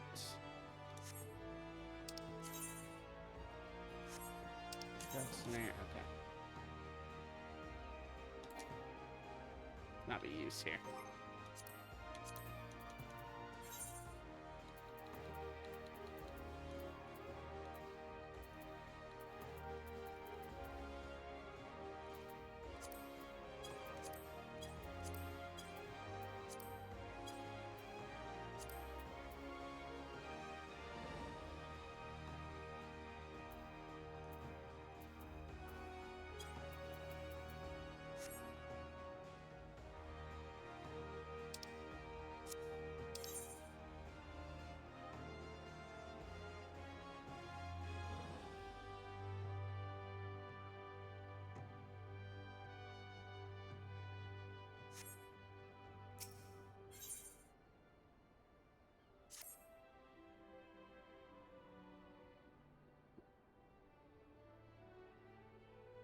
Alright, then let's start you off nice and easy with 3 tasks that'll help you get used to life here in Limsa. Firstly, if you head down a floor, then point your nose to the west, you'll get an eye full of great glowing crystal in the middle of the courtyard. There's an aetherite, a device that can move you from one place to another in the blink of an eye. Ain't no swifter way to travel, providing there's aetherite where you want to go, of course. Have a chat with the yellow jackets on guard there, and you'll be treated to lecture on the working of the device. Before you do that, though, remember to touch the thing. Strange as it sounds, it won't work till you have. Second on the list is the marketplace. You'll find weapons and armor and all your venturing bits and pieces for sale in the district that lies beyond the aetherite. Don't go throwing your gil around just yet, though, or you'll get a fleece quicker than you can say, "Why is my coin purse so light?" Have a word with Swazblade instead. Surely not Swazblade. He's the head of the Merchants League, by the way. Give him this old octa and he'll treat you well. For your last, helpful hints, I suggest you meet some fellow spell slingers at the Arcanists Guild. I guarantee you'll learn a few new tricks for your tome. If you decide to join their crew, Murray at the front desk is the one that'll get you started. Got all that, lad? Seeing to them 3 tasks will take you on a little jaunt around the city and help you work out where everything is. Now, I've best been getting on. Run along, yeah? Margaret, there I go, sending you off without telling you something crucial. That bloody calamity's made a right mess of me memory, I swear. Well, that or they'll any road. While you're out, if you happen to pass any poor sods what look like they may need help, consider giving their tale a woe a listen, yeah? Sounds like chore, I admit, but you never know what interesting opportunities could be lurking out there, just waiting for you to stumble on them. For example, Nania over yonder's been casting glances at you since you waltzed in. Why not lend her an ear, see what she has to say? You're like to find yourself running odd errands in the beginning, but once you build a reputation as a man folks can trust, jobs will get harder and the rewards more generous. I'm personally actually very fine with,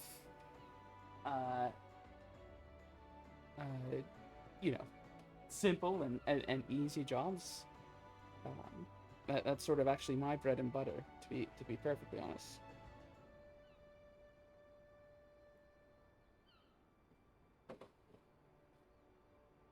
If you've the time, I'll seek advice from the smith here in the wench. The lads bear the title. I have some fine advice for them that were just starting out in the profession. And that, my lad, is how you go becoming a legend among adventurers.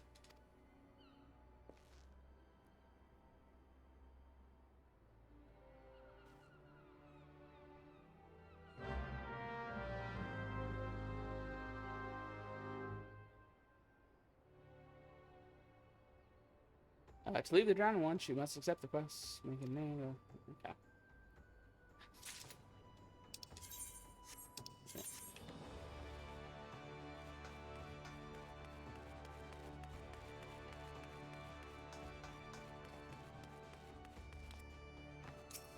What do you need?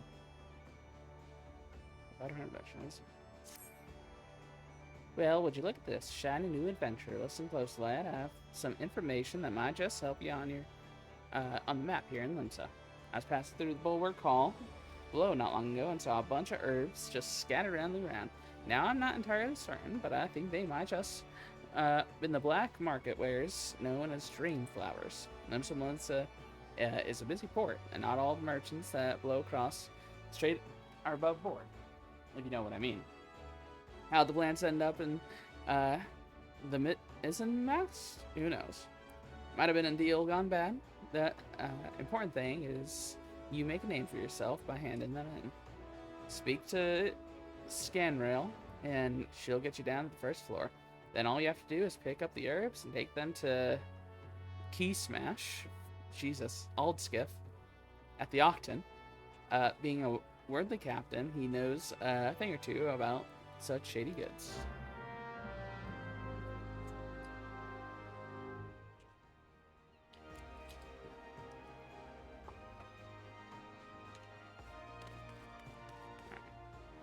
We're gonna talk to Scanrail.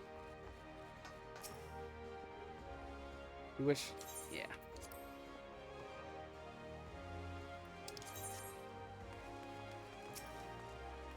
Give you your herb. Listen, if there's one thing an adventurer is good at, it's picking up peculiar herbs. This is how every, path to killing God starts. You find some peculiar herbs, you pick them up, a little time passes, and boom.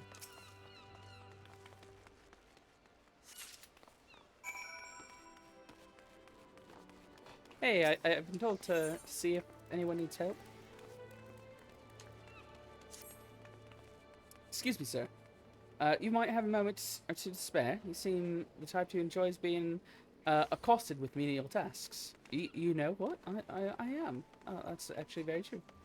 I require someone to make a delivery to the dutiful sisters of Edelweiss. I wouldn't be surprised if you hadn't heard of them. Just prefer not to advertise the presence here in Minsa. They do, however, provide a rather unique service to which Brugier Consortium has recently been the beneficiary. I would have you deliver this package to the doorman, Lawnwood, along with our profuse gratitude. Yeah, I can do that.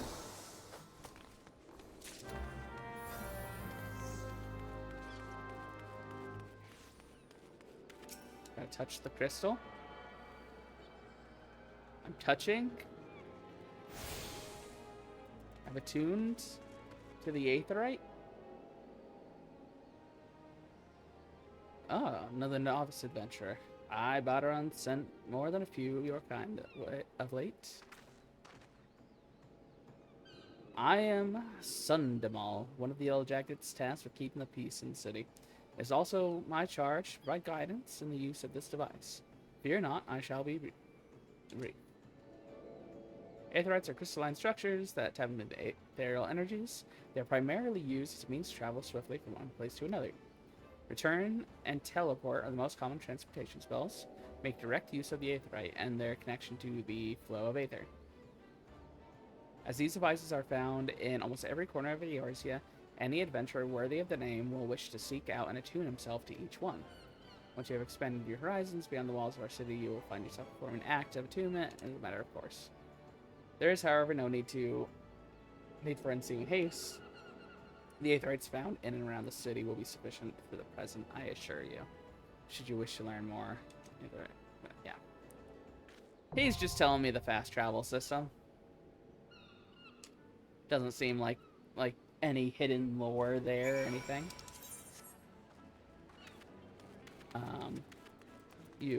Hey, I found some herbs.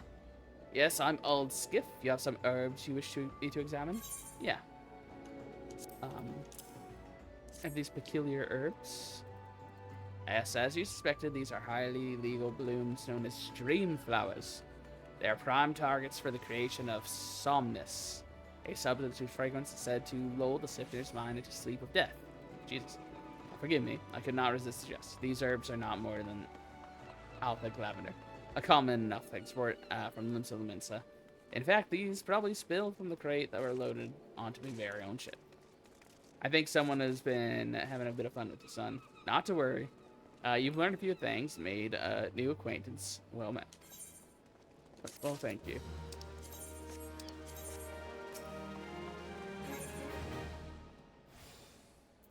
Let's see. Aldskip, Captain of the Trinity ship Orion, has some information that might benefit us. By the way, thanks for delivering my scattered lambda. I have a nugget of information that might prove useful to you. You see, I recently approached an unkept seafarer, which is not, I admit, particularly unusual for a man of my profession. What was unusual is that he offered a generous sum of gil to be introduced to any adventurers I might know. In my experience, sailors are not known to carry such wealth coin about their person, especially with the alehouses of Minsa so close at hand.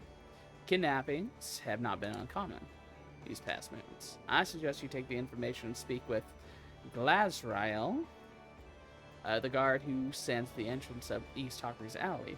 Never hurts to show a spirit of cooperation to the authorities, lad. Yeah, that's fair enough. Ooh, you got a gunblade? Final Fantasy VIII gunblade? Got a ghost.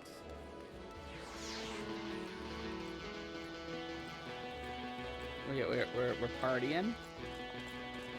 Got a little fairy.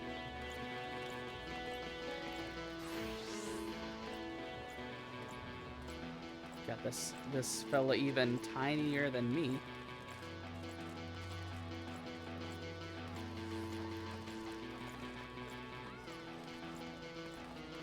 Okay. Let's see. What's your deal? Some distress. Gah! Sweetnix is beauteous Gabi and crafty smart trade maker. Jesus, there's so much going on, literally. And crafty smart trade maker. Sweetness makes busy deal with uplanders. Need deliver letter to gate of Melvin, but Sweetnix has shiver shakes. Uplander walks to gate of Melvin for Sweetnix. Uplander delivers letter to Taxity Patasha. Yes, Uplander does all that for you. It just get me away from that guitar.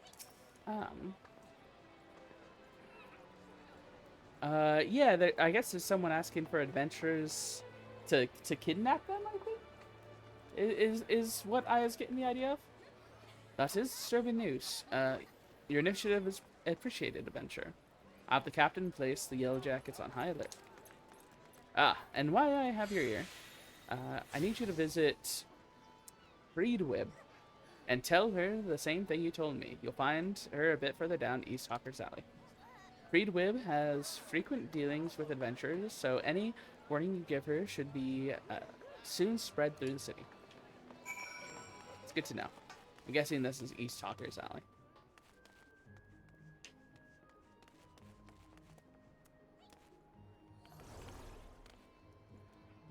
Lots of bunny folk. Carbuncle as big as me. There. Swazblade. I was told that you can help me kind of figure out the market situation here. Fine day to you, sir. Welcome to the most replete marketplace in the grand realm of Eorzea, where every shelf groans under the weight of wonders born from all four corners of the world. Pray, browse the stalls until your eyeballs ache for ogling the overabundance of unbelievable bargains. Now, as much as I would love to elaborate upon the unrivaled quality of our merchandise, I must tend to some cargo, but recently arrived on the docks. You bear a gift from Barteron. Whatever could... Oh, my octant by the Navigator. I must have left it behind in the wench, along with a week's pay and several bells of worth and intoxicating memories. You know what I mean? Yeah. Yeah, sure. Yeah, here's your rusty octant. I am most grateful to have it back. This tool's a keepsake for my days as a ship captaincy. Needless to say, your good deed must be repaid, and what better recompense than the wisdom of a master merchant? I don't know, like gold, maybe? It is a simple and sturdy adventuring equipment you seek. You need look no further than the east and west arms of the Hawker's Alley. It seems like you're just telling me, you know, to shop at your establishment as, you know, payment for my deed. Lest you doubt each gill you invest in arms and armor will be money well spent. Adventuring is, after all, a dangerous profession by its very nature. It goes without saying that Hawker's Alley boasts stalls specializing in the tools of every martial discipline imaginable. And with but a few steps are bazaars and apothecaries that will most amply supply your potions and perishable needs. Our keen-eyed agents procure a frankly befuddled range of wares during their sojourns to distant shores, so it pays to become familiar with the type and price of the goods offered by each stall. Such knowledge will serve you well if your purse is light or your time is short. Yeah, thank you. You just sort of described to me how shopping works, which I think I do have a bit of an idea of how that goes. But the verbal instruction of this kind will only profit you so much. Experience has never been a surest teacher, if not the kindest. I invite you to explore the markets for yourself. Yeah, like I said, I kind of know how, like, stores work, but yeah, Hey, Fridwib, someone's, no, I don't need a retainer.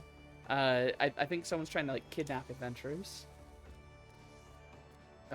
What's this? Suspicious seafarer on the prowl for culpable adventurers. A possible suspect in the recent kidnappings, you think? Well, I'll be sure to pass along the warning to my customers. Yeah, sure. What with the merchants and travelers milling through Hawker's Alley, these kinds of unsavory activities can often go unnoticed. In any case, I promise to keep a sharp lookout for anyone being accosted by strange-looking sailors. Were you not doing that already? But, thank you.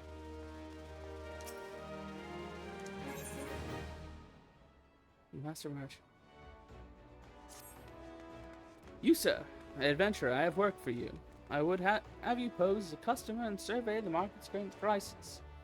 Surely I did not see you balk at so simple a task. All you need to do is strike up a conversation with the shop owners and glance over their wares. There are 3 merchants that interest me. Iron Thunder, Kyokaroon, and Shiny Hill. Write down all you see on the price list and hand it to Bainsing on West Hawker's Alley. He shall reward you for your service. Of course. I'll go talk to those 3 right away. Hey, Iron Thunder. Rad name. Well met, lad. Cast your peepers over these beauties. Not a spot of rust to be found. Every piece fresh from the forges of Naltic and Vamelis.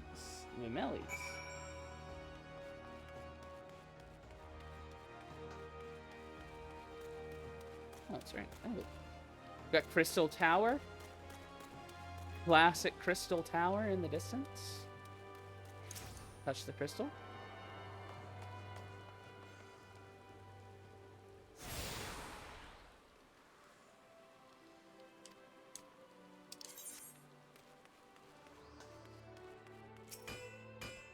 Kyokaroon. Kyokaroon, welcome, customer. Kyokaroon loves his lovely trader. Kyokaroon's goods are goodly made. Yeah. Right on, Kyokaroon. What do you sell? Nothing? Okay. Sign Hill. A fine day to you, sir. What can I interest you in? Why, you seem interested in most everything, don't you? Is this another one of those investigations? Well, I have nothing to hide. Sure. Wait, hold on. Chocobo. Little Chocobo. Oh, he's gone. Disappeared.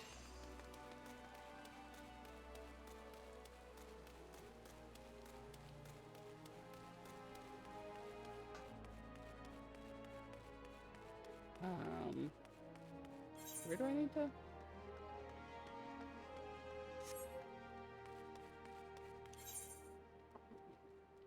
Let me move this map to a better spot. Put that right there. Maybe make that much smaller. Can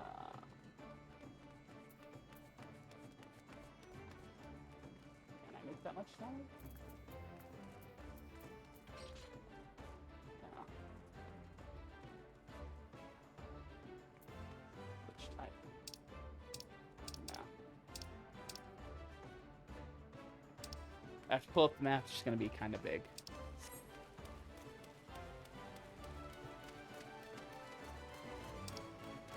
Gonna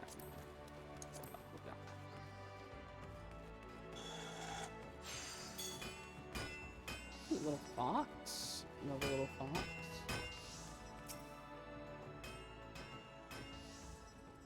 You're the one that made that list for Swazblade. Let's have it then. Yeah. Here's the list. Nothing wrong with the market as far as I can tell. I don't know, actually. Kyokaroon seems kind of strange.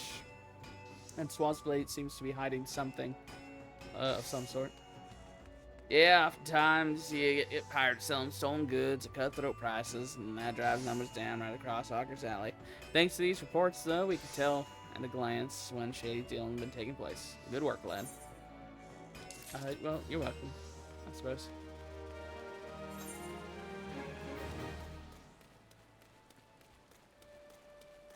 Got more things to do. Crystal? You got a crystal? Touch the crystal. You see a crystal, you touch a crystal. That's always been sort of my guiding light, is when you see a crystal, you touch a crystal, and it hasn't betrayed me so far. Patanja. Where is Sweetnix with those import records? Without the proper documentation, I'm afraid we will have to expel him from the city. No, I got Sweetnix's stuff. Why? These are Sweetnix's records. But I see they were submitted in time. Honestly, you would think that a goblin would have lost his fear of our offices by now. Every month he has to submit these papers, and every month his tardy has forced me to consider his removal. As long as one follows proper procedure, Limsa is quite welcoming to foreign traders. Pray, convey these words to Sweetnix.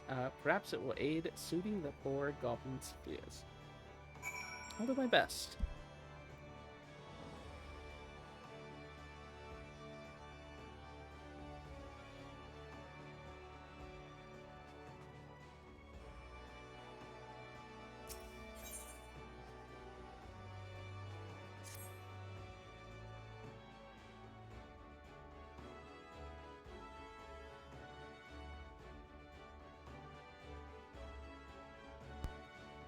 Here at Melvin's Gate, we inspect all the goods that are imported into Limsa. A collect duty as the law requires. Some merchants, however, seek to evade this obligation, and we must chase them down. I'd be grateful if you could deliver these 2 ledgers, one to a man named Sundilmal, whom you will find at the Octant, and the other to a woman named Letitia, who works at Bismarck. If you're uncertain as to the whereabouts of Bismarck, ask Sundamal when you meet him, and he will point you in the right direction. I feel like you could have just told me where Bismarck is, but that's fine. Excuse me. Welcome to the Darkness Guild. It is here that we research and develop the field of Arcanima. Arcanima is the science of employing arcane geometries, intricate patterns that map the unlocked mysteries of existence, draw forth and manipulate the body's etheric energies. But if I am not mistaken, you already possess some rudimentary understanding of the craft. Shall I deepen your knowledge of our history as well? The roots of Arcanima can be traced back to the esoteric calculations practiced by the people of the South Sea Isles. It was these island folk that first discovered the method to express natural phenomena in mathematical forms. Building upon this process, the existing mathematical formulae were further developed into arcane geometries, precise patterns that allow a practitioner to weave aether into specific magical effects. The mages who invoked this new form of magic became known as arcanists, and the School of Arcanima was born. Many such mages, wishing to expand their understanding of the world, took to the seas on board trading vessels. Upon their arrival in Limsa, Arcanists found themselves welcomed into the academic elite, and soon secured positions in the realms of governance and council. The knowledge of Arcanists, however, is traditionally passed on from one master to chosen disciple. As such, Admiral Merwib, counting several wielders of Arcanima among her personal staff, became concerned that this exclusionary practice would lead to the eventual extinction of the art. So, at the Admiral's express orders, the official Arcanist Guild was established, and funding was provided for research and training. The complex and demanding nature of Arcanima, however, remains the greatest threat to its own future. If you would continue your study of this challenging discipline, then I must insist that you indicate your commitment to joining our guild. Yeah, I would love to. Listen, that's all I'm about. I love math and magic and sort of the book learning ways Well, have you decided to enroll in our guild? Or are you now intimidated by the thought of excessive thinking? Well, hold on here. That's don't don't insult me before I join your guild. Yes, I would like to join. Your sound judgment is to be commended. Now, standard practices dictate that I introduce you to our guild master, that you might convey your intentions in person. Due to extraordinary circumstances, however, he is unreachable at present. Instead, you may speak with Mistress Thuberg- Thubergine. Thubergine? Thubergine, surely. Surely not Thubergine. She has shouldered full responsibility for our guild's leadership in the interim. You'll find her just over there by the bookshelves. You needn't be shy, though her mind is sharp and critical. Her manner is always most welcoming. Ah, yeah, literally the right thing.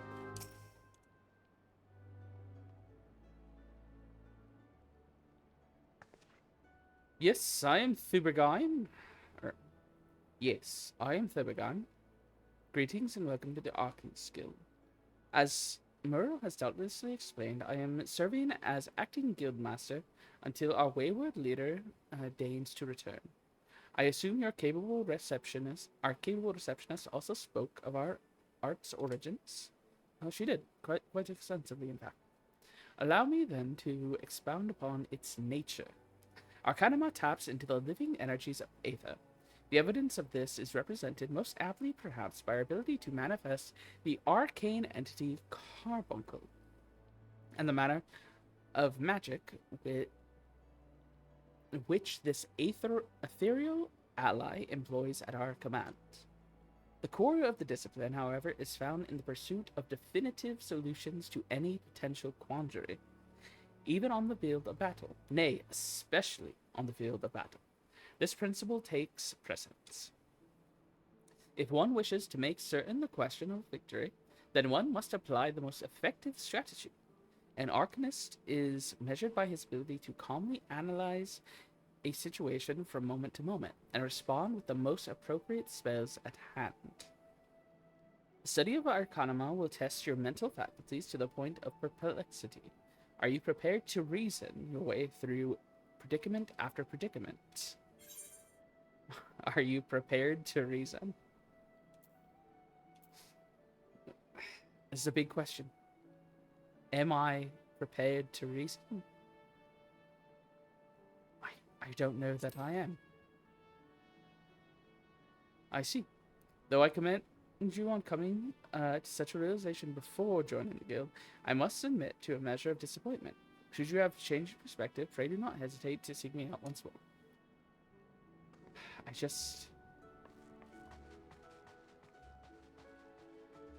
don't know. Am I truly prepared to reason? With lizard folk and goblins, their reasoning. You know what? I think I can do it. I think I can reason. Thubergine.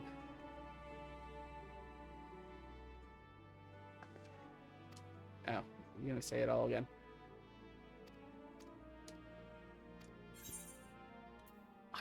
I am prepared to reason. An unambiguous response. The kind I most prefer. Let us now see if the clarity of your words is matched by the sharpness of your mind. In Lower Lenosia, you will find, among others, 3 species of pests: wharf rats, little ladybugs, and Aureliae. I ask that you employ your skills in Arcanima to eradicate 3 of each types of creature. Leave the city through the Tempest Gate and you will soon encounter potential targets in abundance. As long as you remain focused, I do not foresee these opponents causing you or your budding abilities undue difficulty. Once you return from completing the preliminary trial, I will welcome you as an official member of the Arcanist Guild. May your judgment remain swift and clear.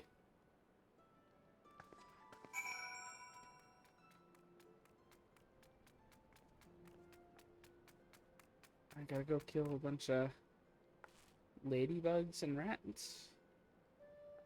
Well, I actually have some errands to run before I go and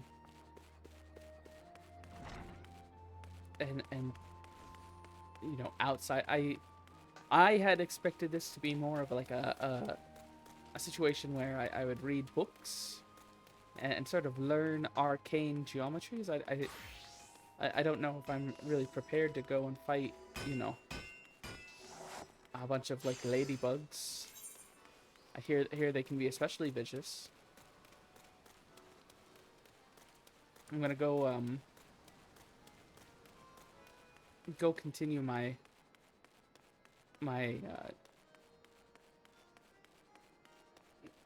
helping out folks while I consider this. Uplander delivered the gates to the gate of Melvan. Uplander has wild heart and swift legs. Tax lady, Tajia has kind backwards for Sweetnix. Sweetnix has outflow of joy for tax lady Tajia. Sweetnix is happy, Gobby. Gives Uplander jingly shine. Oh, thank you, Sweetnix.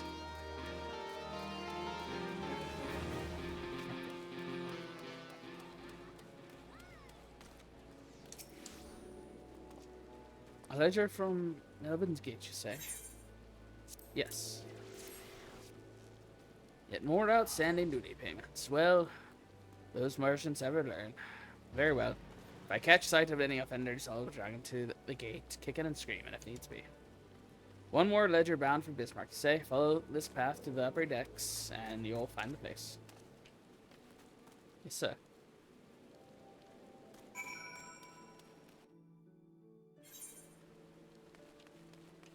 Crystal. Touch the crystal. Always touch a crystal.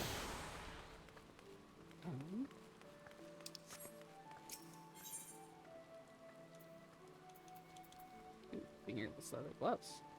Cycle of war, though. Beg your pardon, good sir.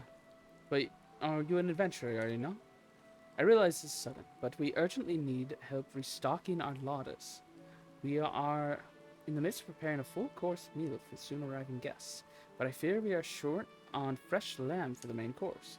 I'd be grateful if you could procure 4 slices for us. I dare say it would be quickest to obtain these directly from the source, wild lambs.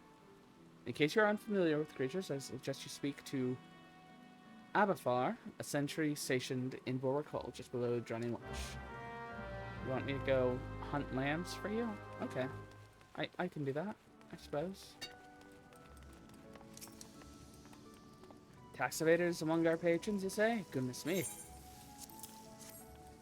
Yep, here's the list. I dare say. It may well put an end to their appetite, but this is the best interest of the city-state. If any of the merchants named in this ledger come to dine with us, I shall see that Melvin's Gate is notified without delay. Not most honorable of you. That's important. We spare no effort to ensure all our patrons enjoy the finest food and hospitality, so it is doubly hurtful when someone decides to leave without settling the bill. Neria Belgo, a first-time patron, did just that. Ursushmo is the one who lovingly prepared the man's meal. She is quite upset by the whole affair, and has taken it upon herself to draw an illustration of the offender. Might I trouble you to deliver it to the Yellow Jackets on our behalf? Ursushmo should be done adding the finishing touches by now. Yeah, I can go take your picture to the guards. Are you Ursushmo? Sushmo? I poured my heart and soul into that grilled dodo.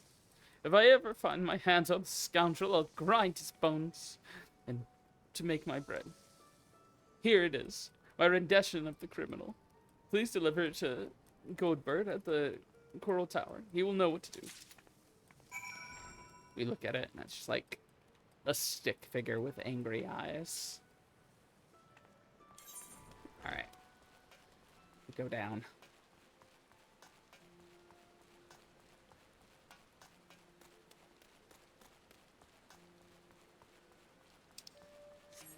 We have another. Morden wants to make me a completely legal proposition. That's good. You want for coin, adventurer? How'd you fancy working for the Kraken's arms? One of the greatest pirating crews in Limsa. If you're interested, take yourself up these air steps on the balcony above and talk to Carvallian, our captain. Do right by him and he'll do right by ye. I mean, I'm not really a pirate, to be sure, but it, you know, surely this is a forthright enterprise. Greetings, friend, and welcome to the Seventh Sage, purveyor of the finest spices from the East. All of our products are guaranteed obtained through completely legal means. That is, we are the only place that specifies that, and I think that is a big deal. Oh, do you not seek spices, but employment? Well then, let us speak of how you might be of service to our organization. Our Misery returns from her latest voyage, bearing exotic spices never before seen in Eorzea.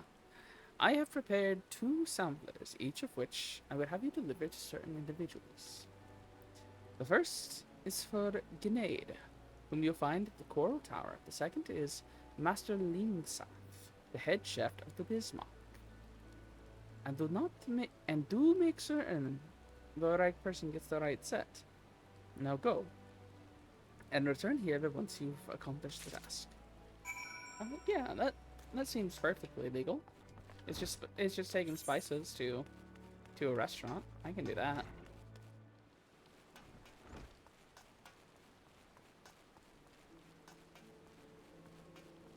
Touch a crystal.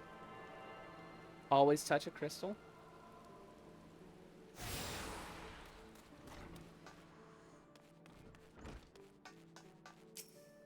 Grenade. I have some spices for you. Welcome to the headquarters of the Yelljacks, Keepers of Peace, and Limsa Laminsa. Is there I can assist you with? Yes. So I can't choose a distinct spice, so I just hope that this is the right one, I suppose. A sample of spice courtesy of the Seventh Sage, you say? There's no mistake. This is fire sand, and the kind used by the Guardians behind. It's quite intriguing. Very well. We'll consider placing an order. Oh, you thought that you had brought me spice? I see you're not familiar with Carvalianisms. For the sake of convenience, he used the word spice to refer to literally anything that he procured on the high seas. Lest you worry, the man isn't engaged in any activity that is considered piracy. Far from it, think of him as a trader, a heavily armed one who represents Lomensian interests in the eastern lands. Well, that's good to know. A biker Bismarck, and you have an artist's edition of the man? Yes. Somehow this is supposed to be. Looks more like the prow of a ship than a man's face. Look, we would like nothing more than to bring the offender to justice. 'Tis our duty, after all. However, we will need a bit more to go on in this piece of art. So I wasn't far off. It would be the easiest for all involved if Rashuma would come and answer some questions. Please relay as much to her. Yes, I can do that. It seems reasonable. An alarming number of citizens has gone missing of late, though I suspect you've already heard the rumors. I have. It's essential that we ascertain their safety To this end, I have prepared a list based on reports of our citizens. Would you be so kind as to deliver it to my colleague in Bulwark Hall? Nidaleka is her name. My thanks in advance, friend. I can do that.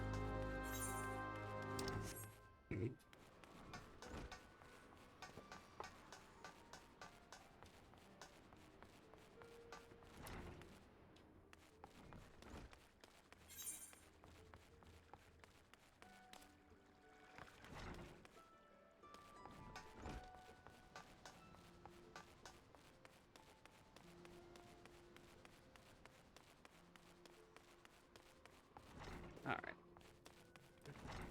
Hey, Rasumo? Rasushimo? Yeah, he says that beautiful painting, by the way.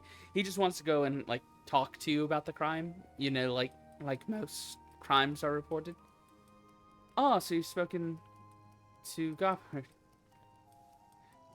The bed.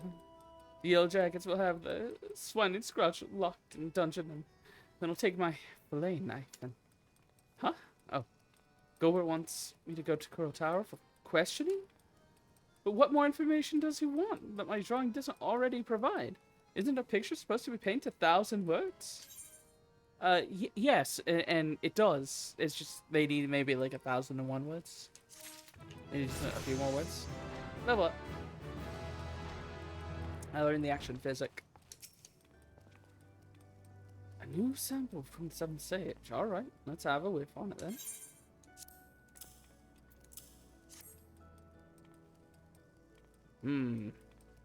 Ain't smelt nothing like it afore. Notice come with... It says it's a root what grows on Authard.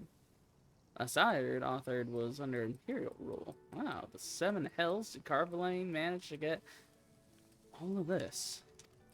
Any road, I reckon I could cook something fresh and new with it. Thanks for the delivery, friend. You're quite welcome. I'm very happy that it was just, in fact, foodstuffs I was delivering, and I wasn't getting involved in any sort of crimes. I do hate crimes. Ooh, I can summon my carbuncle. Yeah.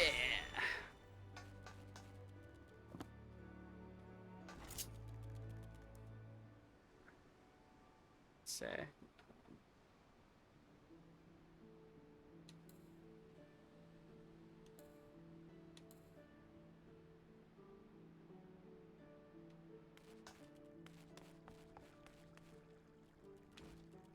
Look at him. It's like as big as me.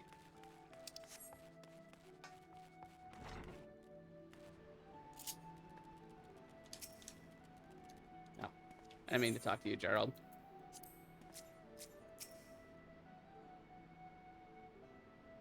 Welcome back. It would seem both samples were rather well received, and this is no small part due to our affable courier. It is unfortunate, but notoriety accumulated over the course of years does not fade overnight. There are many still who are hesitant to do business with the savage pirates. Yet the old days of piracy have passed, giving way to a new wave of opportunity. My crew and I have decided to embrace this wave. With the Admiral's blessing, we engage in a form of trade with the Guardian ships. Everything we do, you may rest assured, is within the law. That's very good. I'm happy to hear that.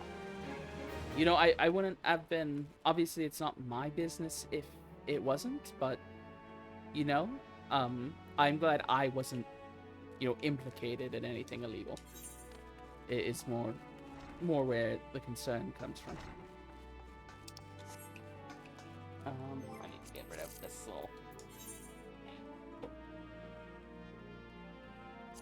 Oh, that's my party. Probably actually will need that. Okay.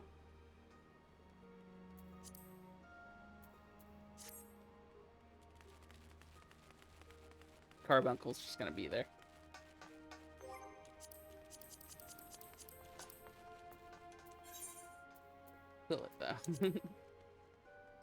Party list. There we are.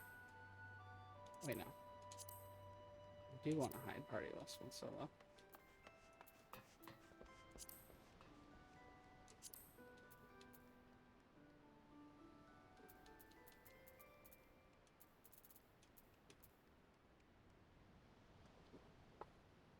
Interesting.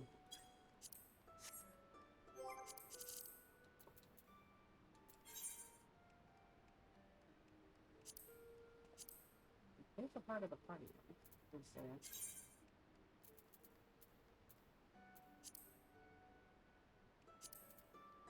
No.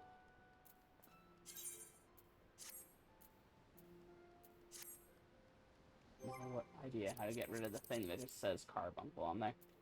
I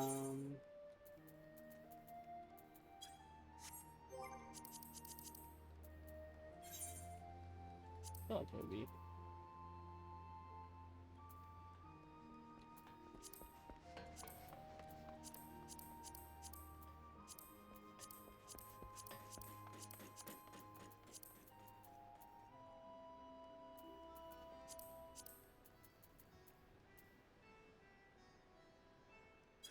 Okay. So always gonna see Carbuncle solo up there, I suppose. That's fine.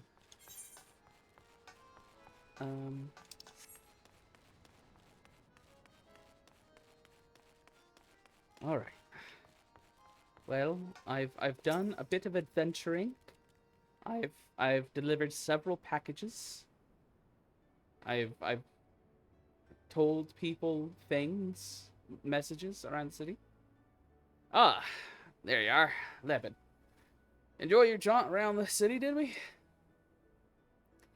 If you mean to base yourself on limits, so this won't be the last time you'll visit them 3 places. And now you got some idea where you can start exploring the rest of the town. You've shown a good ear for listening, lads. Stick with old Bataran and you'll go far. Well, thank you.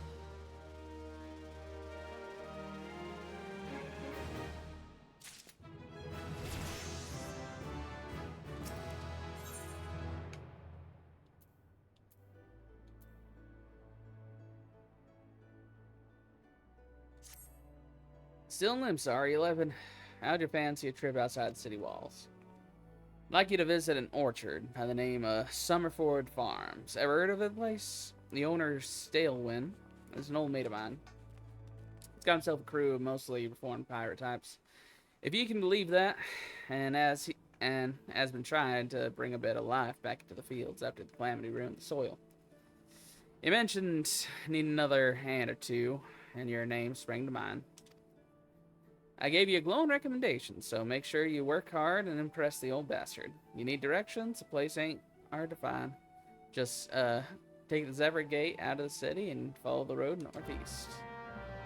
Yes, I can do that.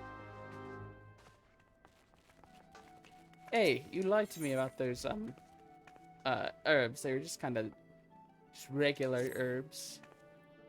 Oh, you've returned.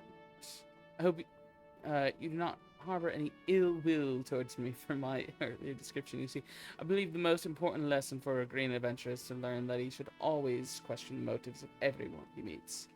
Well, that's, I think, a pretty cynical way of looking at the world. If I've given offense, allow me to make it up to you with some advice. Tell me, have you visited the eyes outside the Tempest Gate and past Madman Bridge? No, but those sound really dangerous, and now you have me sort of questioning your motives is the issue. The sentry station there keep watch over the road, and when trouble arises, they sometimes turn to outside help. If you wish to make a name for yourself as a trustworthy adventurer, you should speak with Ankrita and at the eyes and offer your assistance. Okay, but again, I don't know if I trust the things that you have to say. What do you want? She'll give me a tabard? Needs your help. Oh, these days, poor. Baron's so busy looking after others, he hasn't been able to look after himself. He deserves something for his efforts. Whenever he's in his cups and starts speaking for the old days, he never fails to mention Arlier. Seems he and his mates used to eat the creatures on occasion. It's obvious he still has fond memories of that life. So I'm thinking a few umbrellas, okay, or umbrellas, might be something he'd appreciate. Could you help me by procuring 4 of them? If you're willing to help, speak with Kindrail by the aft castle. She knows where various wild beasts congregate. Okay.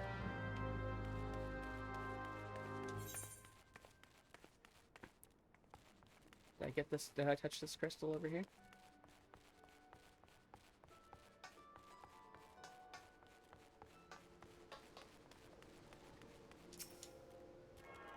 I did not.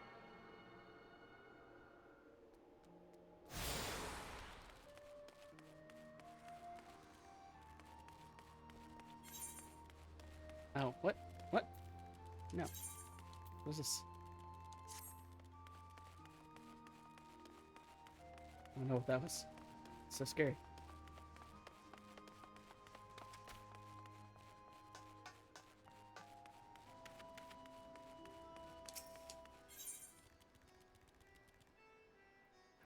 Advice for adventures. If you're looking for a place to wet your whistles, Greg, I'd advise you turn tail and run.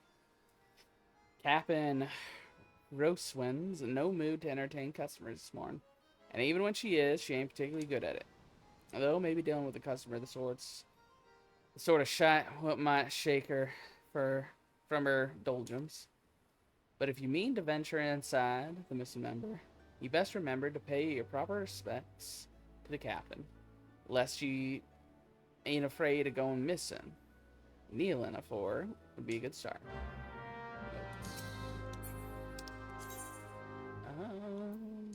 Menu.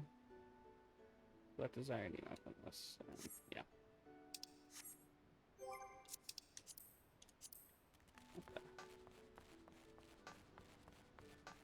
Okay. Let me see. Remember.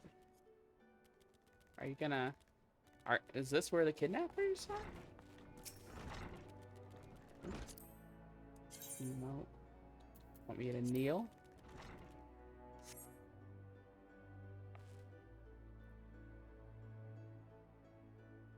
Oh, so it knows this place. Good.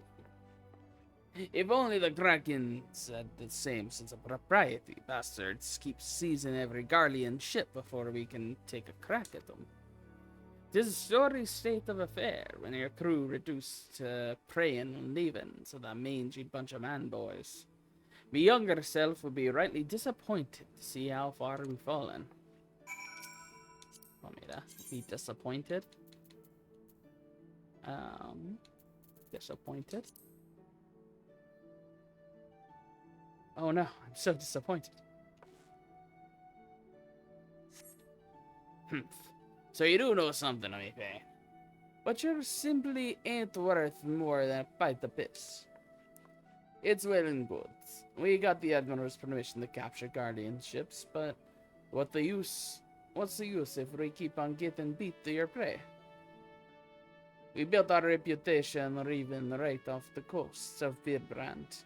Not sailing a dozen mounds into the bleeding sea.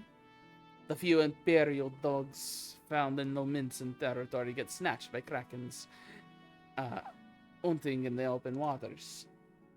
I rallied my crew's spirits when I said we were reviving the old ways. But after all our struggles, they seem resigned to letting those bastards have all the fun. Want me to rally? I can rally. Let's do it. let's rally. Huh? Trying to make light of me the limit? Don't push your luck, Scrag, or I'll get you with a hook, like a regular pirate. Wait, that's it. We're pirates, goddammit. So we should think like pirates. Burger keeping Lominson waters safe. Go raid supply shipments to the Gyrian outposts along coast of Aldenard. Ah, it's so bleeding simple. I don't know why I didn't think of this before. Thank you for your unintended inspiration, Miss Craig. To think I almost had you fed to the sharks. Well, thank you for not feeding me to the sharks. I just sort of... Why is there a bunch of people just sort of grouching around?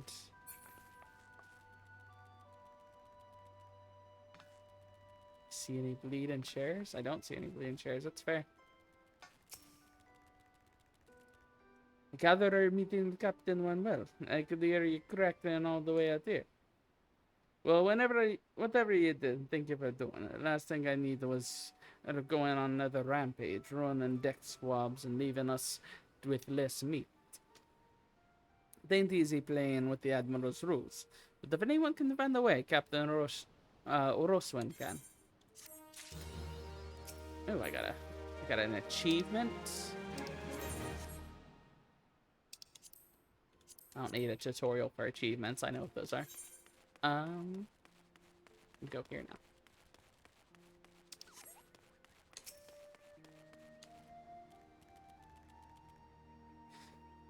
Extra lights.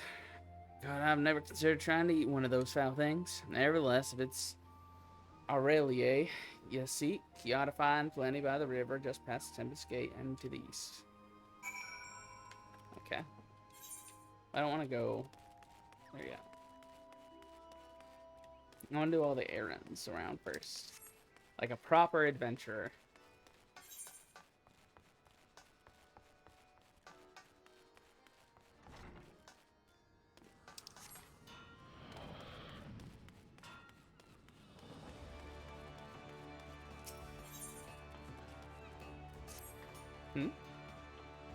You need of some trifling task to pass the time, that I have just a job for you. Butterrun is offering a reward to any veteran who slays at least 5 wolf rats. There's no shortage of the pests lurking outside Tim's Gate, so you should hurry and take advantage of this opportunity. It's actually good after kill wolf rats anyway, so...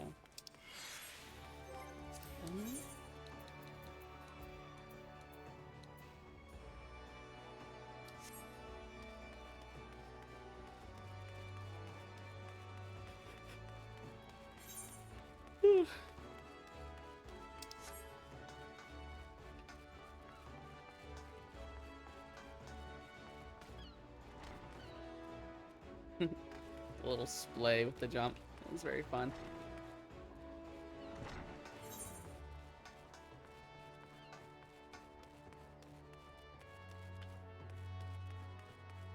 Make sure there's nothing down there. No exclamation points.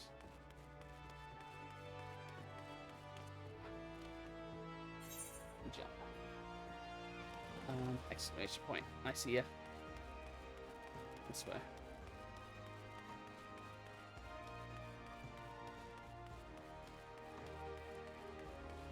And a crystal.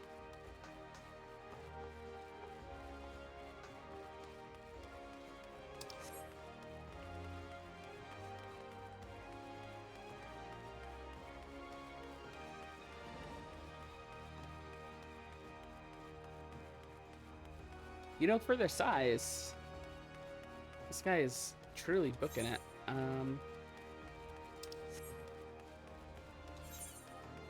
Crystal. Touch Fisherman's bottom crystal.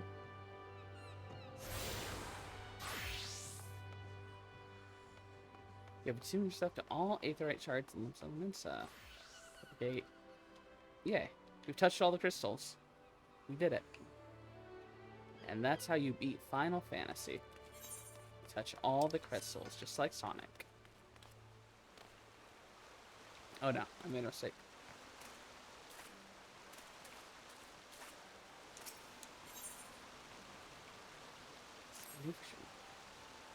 The calamity really knocked the wind out of the fishing industry's sails, but fisherfolk are starting to return to the seas once more. This past time, I did the same. Before I can put out to sea again, I need to have a new boat built. our guilds always commission Naldik and Vimelis for his crafts, but they are beastly busy these days. If you want for something to do, mayhap you can run over to the Armorers Guild and consult with the Forge Master Hanazi in my stead. I would know how long we might expect to have to wait. Yes, sir. Hold on. Gotta go this way.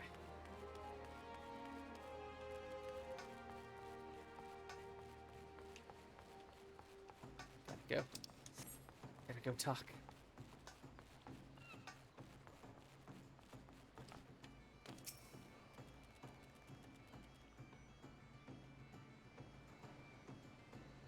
The station's dutiful sisters of Idolice, house a deep reflection and meditation. So unless you've got proper business with us, you can finally bugger off.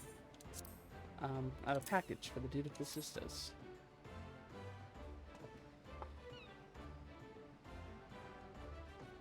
What's this then?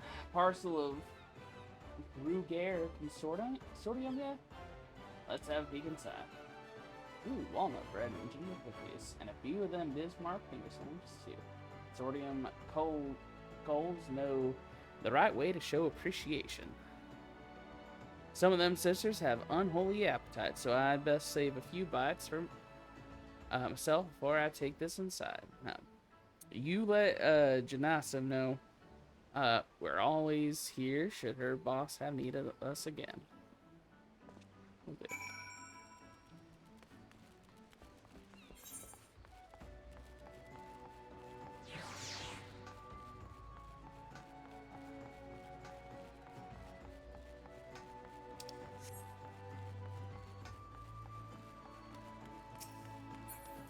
Yeah, so now I can fast travel.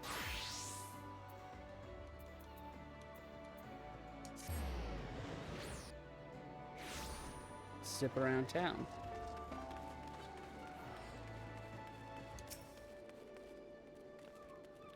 I did deliver the package you requested.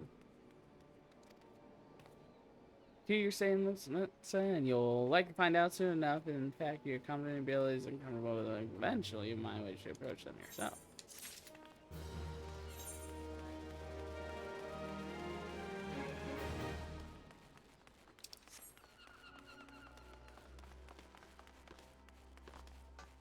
Forget exactly what.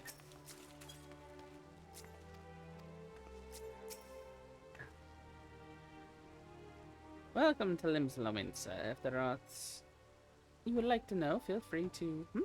You got something for me, you say? A missing persons list. I'm not sure I follow. Yeah, it's just a list of missing people. Thanks for bringing the list. I'll be sure to memorize these names. If any of the missing persons are appeared, you can count on me to stop them. Most folk enter the city. I don't know why this is all in parentheses. Most folk enter the city in Zephyr's Drift, which means they must pass through Bulwark Hall. That's why I'm on constant watch here and undercover, so to keep an eye out for suspicious activity. I've been doing this for so long that I've become a pretty good judge of character. If there's any shading characters talking about, you can rest assured I can pick them out. Hey, hey, hey.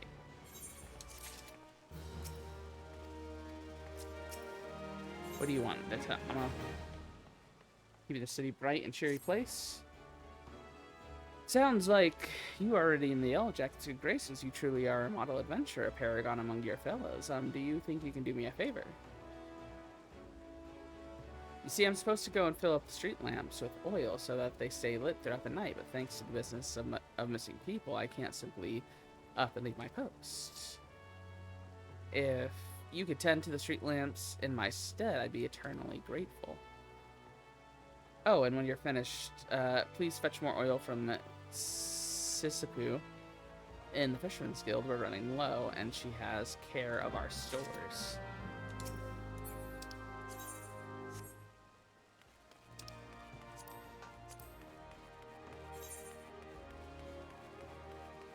I can go refill the street lamps. That sounds like proper adventurer work.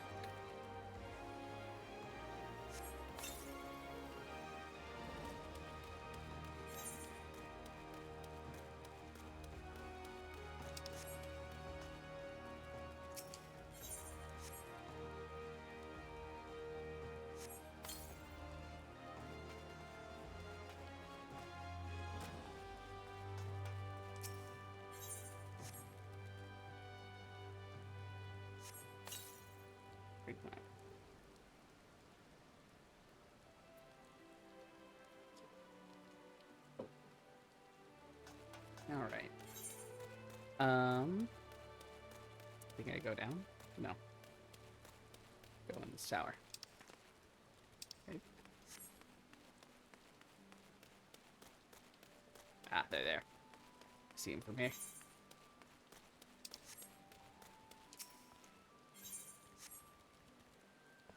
Just refilling the street light.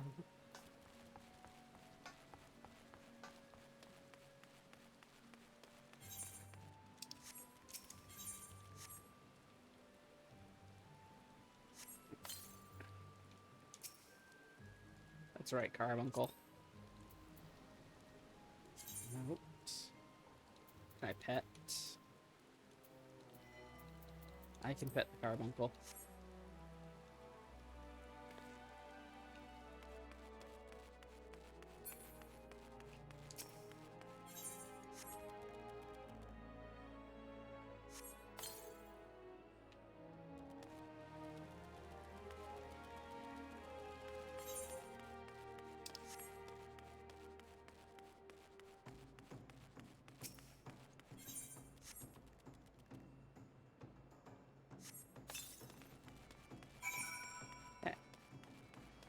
And then I gotta talk to Sisapu.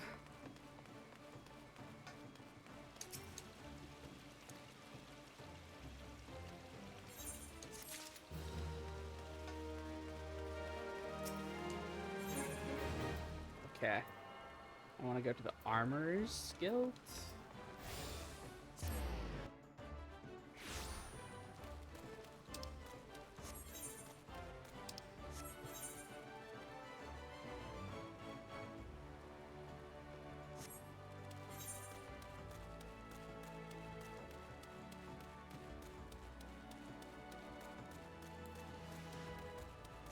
Sprint, this changes everything.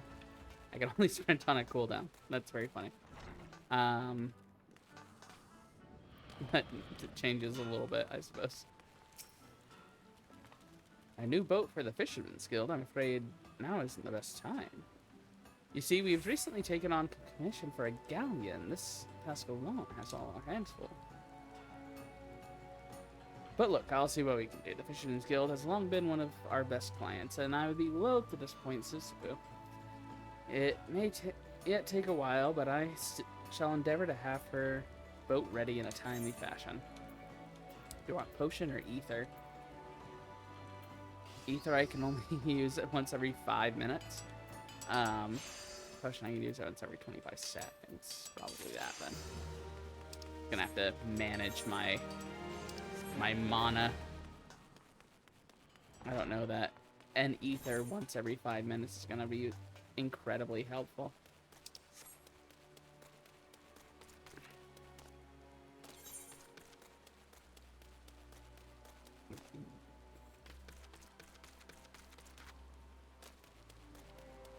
Okay.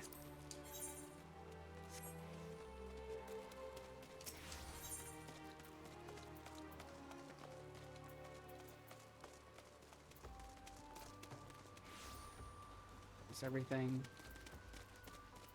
I want to do outside? I think so.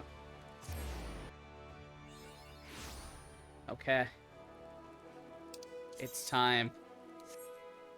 It's time for battle. We got our attacks. We got a Radiant Aegis. Let me see what everything does. We got Ruin. Deals unaspected damage with potency of 240. Okay. Ruin hurts. Carbuncle is at my side. Radiant Aegis orders the Carbuncle to execute Radiant Aegis. Creates a barrier around yourself that absorbs a damage totaling up 20% of your maximum HP for 30 seconds. That's very good. And then Physic heals. So I got shield, heal, damage. So I should shield first, and then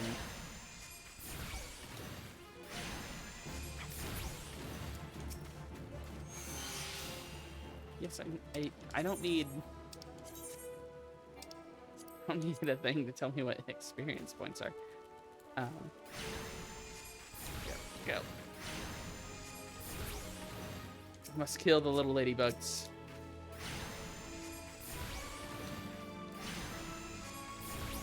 And the wharf rats.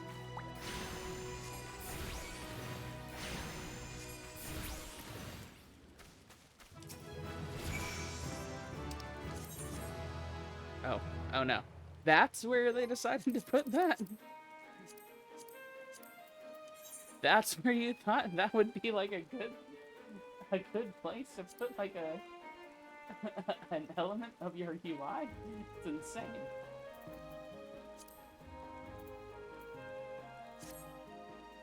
Okay. So what did I get? I got Ruby Carbuncle?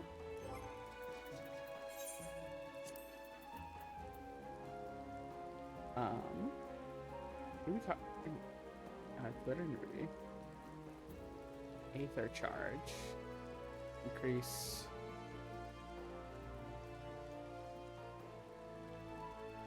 The potency of Ruin.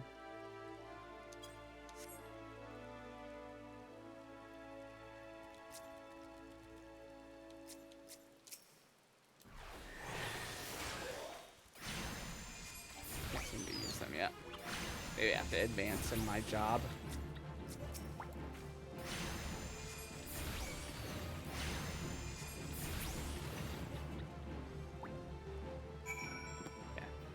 Slayed Wharf Rats. Maybe not enough Wharf Rats?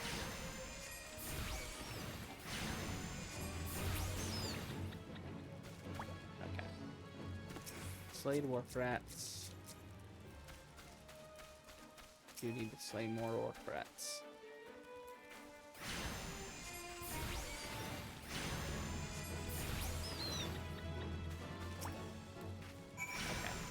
I've slayed all the wharf rats that I needed to. Plus one for good measure.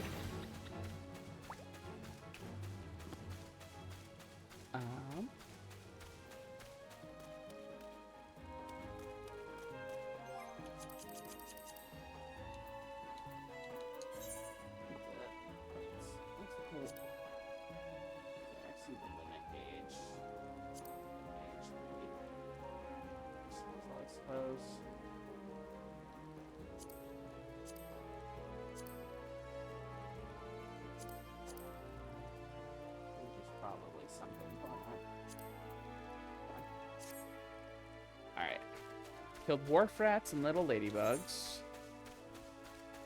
Let's go this way. I need to find Aurelia and lambs. And wild lambs.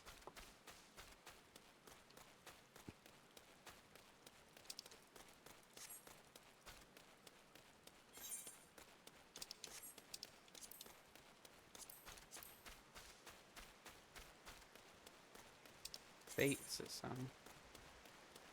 Full active time event. These public events were... So they're like world events. I get that. Over here.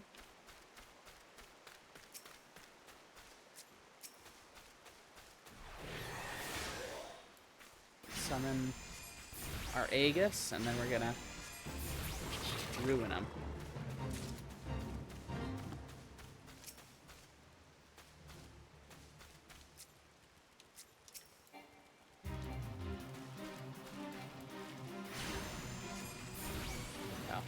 I didn't mean to attack you, little ladybug. I was more interested in the Aurelia.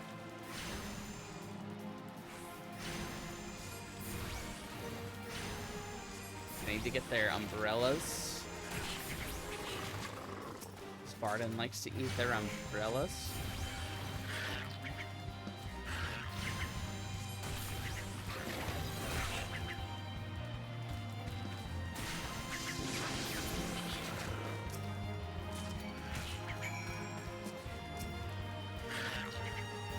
Stand still to cast spells is important. Okay. Ew. This guy is no joke. Heal. Some my Ruben Carbuncle. My Ruby Carbuncle. I can make him attack. Oh no, I can't make him do anything.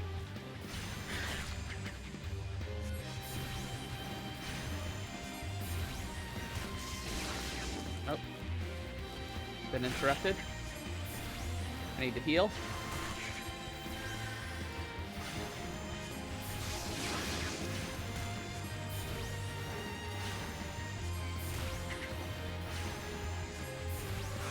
Heal.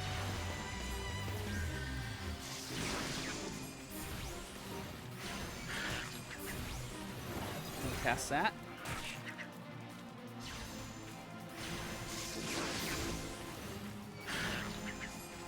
Know enough about these things, so always cast off cooldown.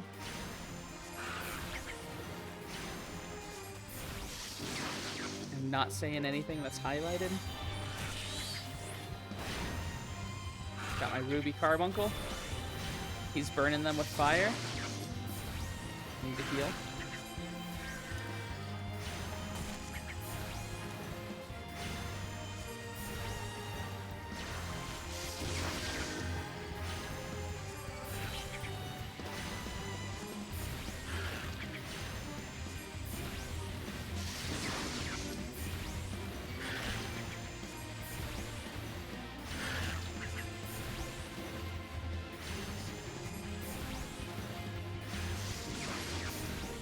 Okay, there seems to be like a very small time at like the very end of my cast where I can move.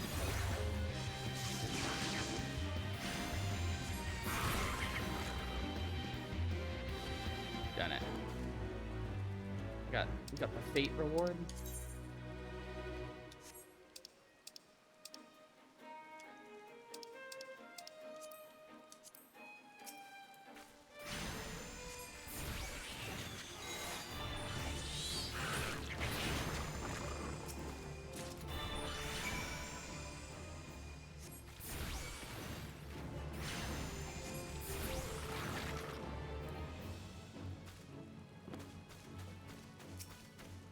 Let me use my Ruby Ruin while I have it. Okay, so the Ruby Carbuncle, he just turns red and does like a fire attack. Could probably figure this out by just like reading the skills more closely, but did I get all the Aurelias? I think so.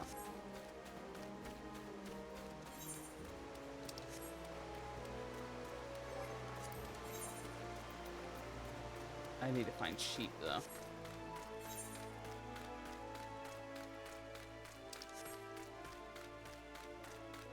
I think they said it was out of a different gate. Where's the sheep?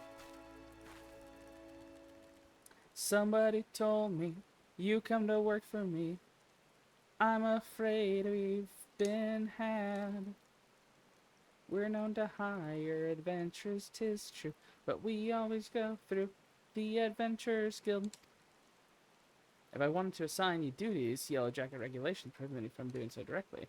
If you don't mind working in an official capacity, I'd put in a request I can make use of you. I can't use that one. That doesn't do anything. I'll take silver.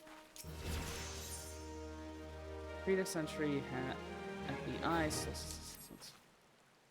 Me Grandad's the head of Red Rooster Stead. Anox's name. He asked me to bring him some river toad livers, but the mere thought of pulling slimy livers out of slimy frogs gave me the shivers. Why are you rhyming? Maybe you'd care to fetch a liver or 3 for me. You can get them by slaying river toads that dwell by the eyes. Yeah, I can do that. I think I saw him down here anyway. Big frogs. I can take down a bunch of big frogs. Alright, ready? Cast our shields. And we start shooting them. Start blasting.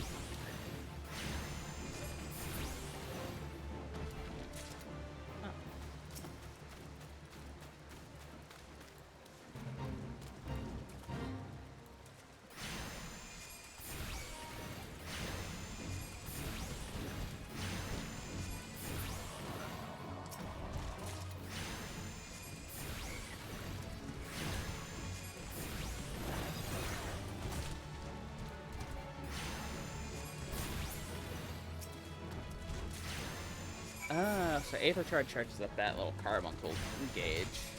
I think when it gets done, that's when I can get my red carbuncle out.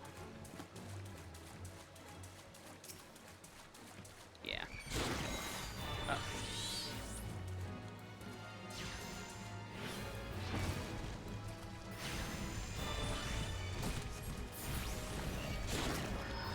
Why? Everyone stop pulling me around.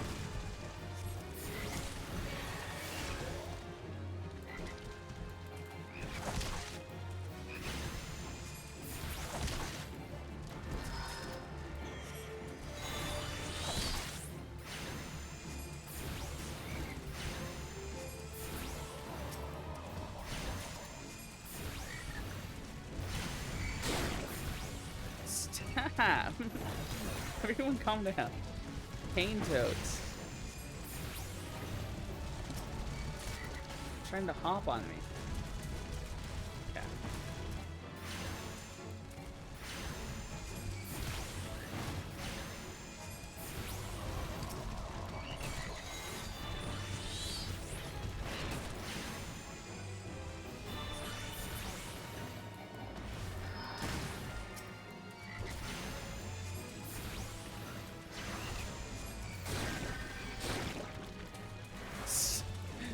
Why is everyone?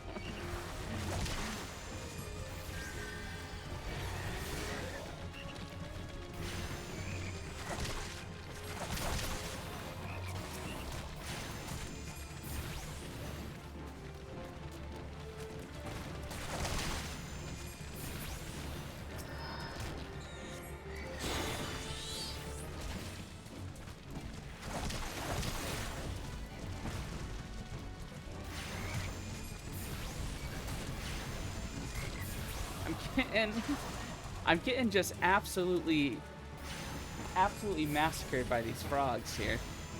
They won't leave me alone. They keep trying to eat me.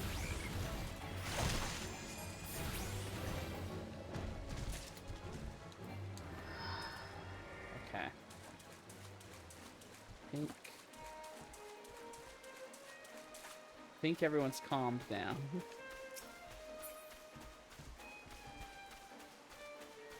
Hope you're happy for these livers.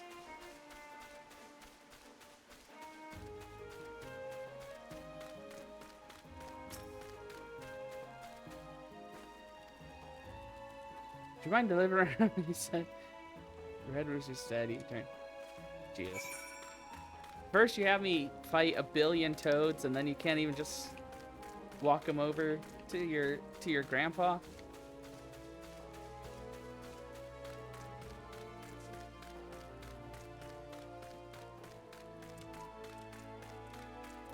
Guess this is the life of an adventurer.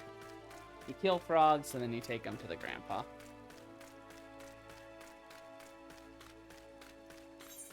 Okay, we have a bunch of quests to turn in. I think I'm gonna find the sheep. Oops, that's not what I want to do.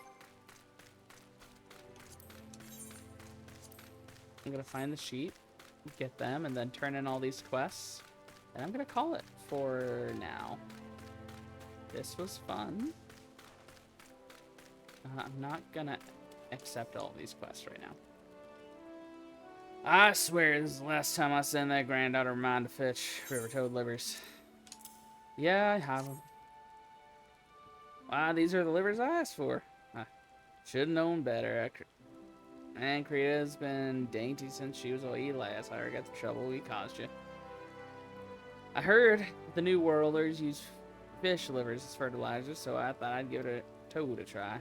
Farmers can't be too afraid to try new things. Nay, he must grow his knowledge as he grows his crops. That's how the farm grew to be what it is. You do well to stick around and see.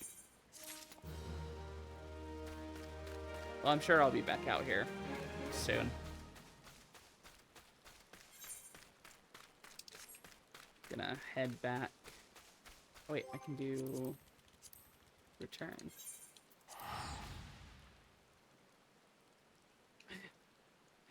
I like that I'm like half covered by the grass.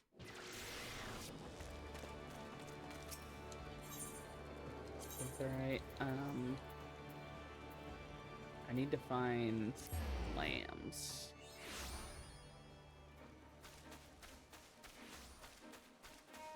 Those look like lambs. Or maybe they're sheep. Surely this game wouldn't have a distinction between the two.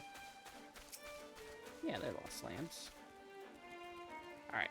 Put up our shields. And we ruin.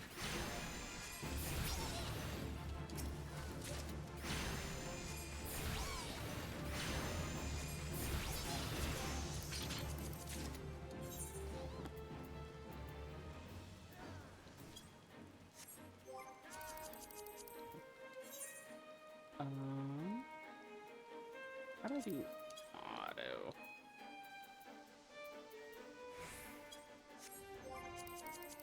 I know there is somewhere in here something to help with like auto targeting.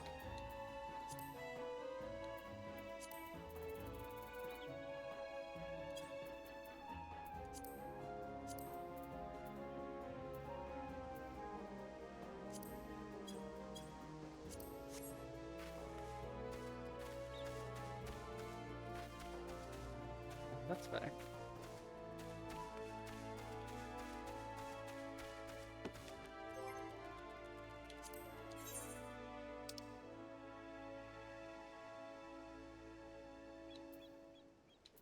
Using action. Well, let's switch. Auto.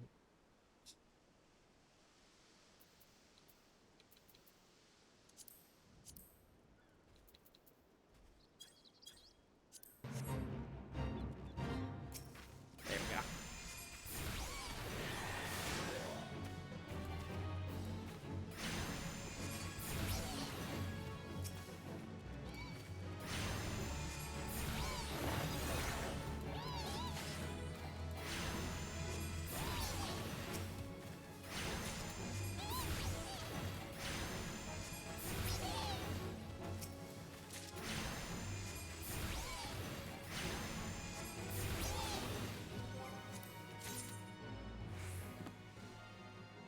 Oh. I'll just speak with someone about the lambs before I can kill the lambs.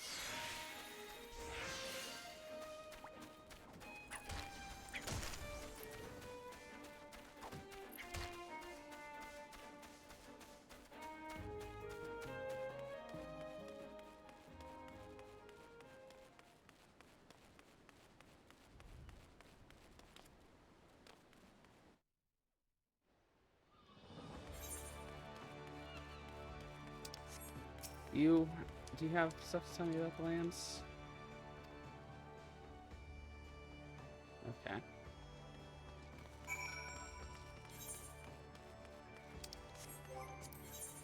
Now I can go get the slices of lamb. Presumably I can go get one slice of lamb per lamb, though.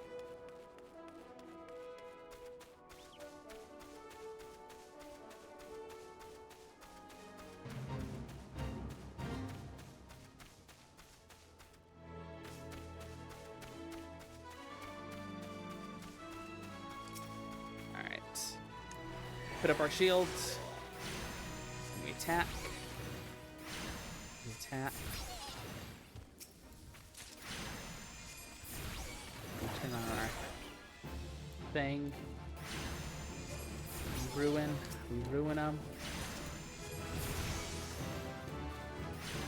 And we learn about roll actions. Spells and weapon classes assigned to all classes when that roll tank DPS healer. I'll just look at what it is. Roll, addle. Lowers target's physical defense by 5% and magic damage dealt by 10. Okay. So we addle and then we use our ruby carbuncle. Then we ruin them. Then we ruin them.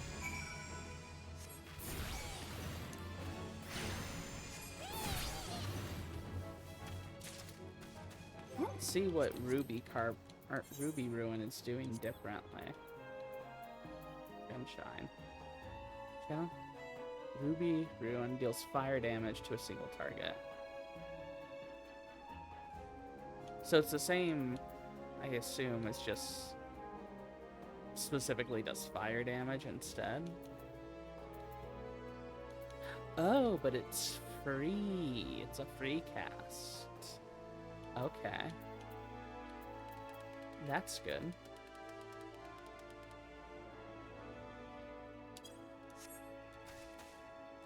Okay. Now we're gonna turn in all we got from our mini hunts. What's the fate?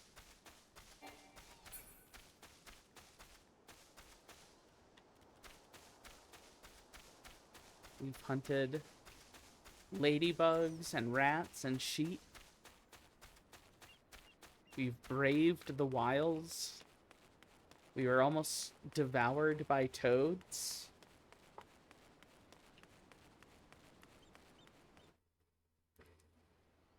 Lapide has faced the wilds of the adventuring life. Has made it from Ul'dah and learned the way of the carbuncle.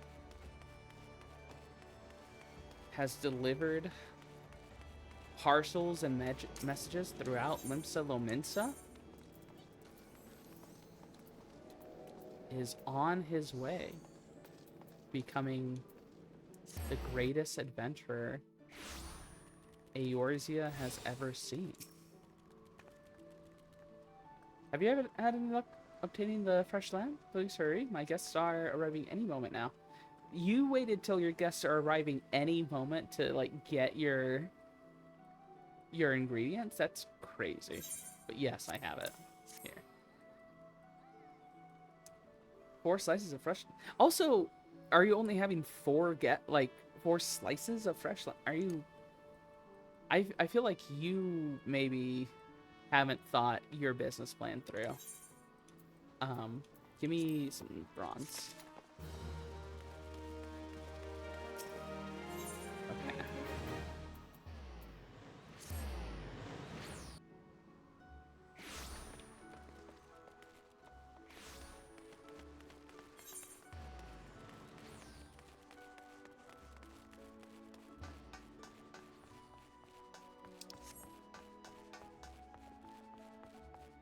Is that Aron up there? No. No, it's just a guy in a robe.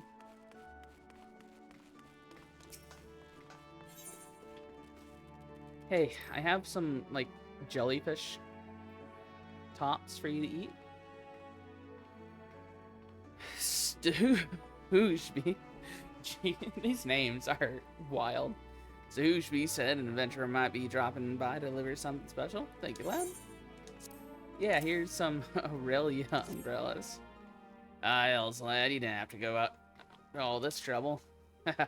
This goddamn smell, I hated Aurelia umbrellas since I was a sellsword. It's only the nastiest shot I ever put in my mouth. We tried sprinkling it with salt, cooking it over a campfire, but 'twas still a little better than chewing on driftwood. Try it for yourself, lad. You'll see what I mean. Well then. That does nothing for me. I'll just take separate ones. Ah, so you slew a few rats. Good on you, lad. Bloke comes through here the other day, plops this huge sack, the size of bleeding goo-boo on the counter, saying any man that slays rats can have something from within. When I inquire as to why, all he says is the damn noise they make when they're scurrying around driving me insane. You ask me, though, he was already a bit touched. Something tells me the poor lad never find peace. Ooh, I can get a hat. Take the hat. Yeah, I know how to equip items. That's... Oh my god.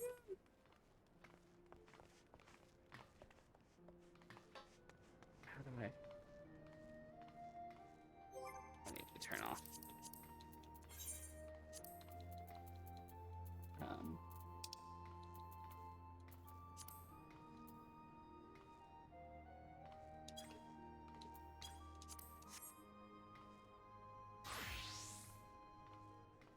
This is it. We're on our way.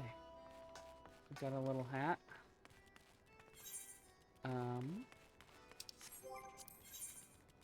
Way of the Arcness. Okay. Do the Way of the Arcness, and then next time we'll go off to Summerford. Need to find a crystal. Always need to find a crystal. There is just a naked person running around.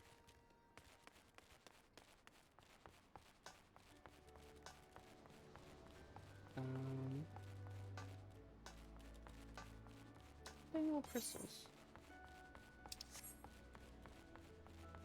Out of here.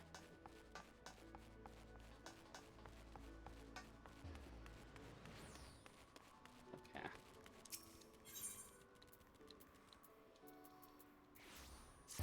The Arcanist Guild.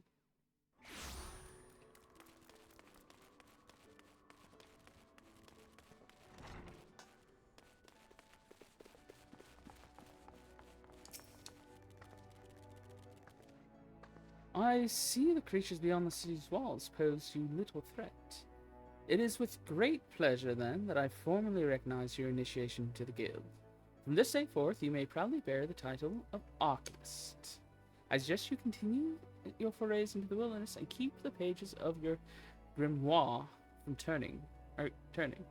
There's no finer teacher than the harsh mistress of experience. And to commemorate this occasion, I gift you with this hunting log. The enemies marked within its pages have been specifically chosen to challenge your abilities with Arcanima.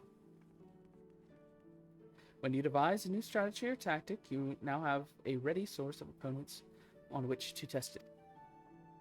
And when you feel you can command Carbuncle as easily as you might move your own limbs, return to me for further instructions. I will be waiting.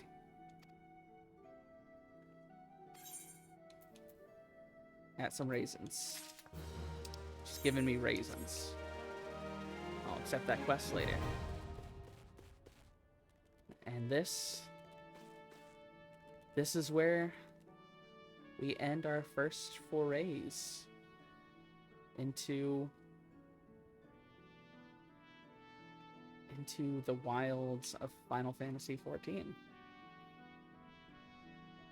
With Lepid Auspice and his little carbuncle buddy, who's just always stands up and ready to go. This is where we leave things. This is super fun. Maybe I will stream tomorrow as well. Try and get hours picked up. Who knows? Maybe someone will stumble upon this little secret stream of mine, and we can chat. It'll be fun. Anyway, this has been the Optimistic Mom, and I think tomorrow is going to be just like a wonderful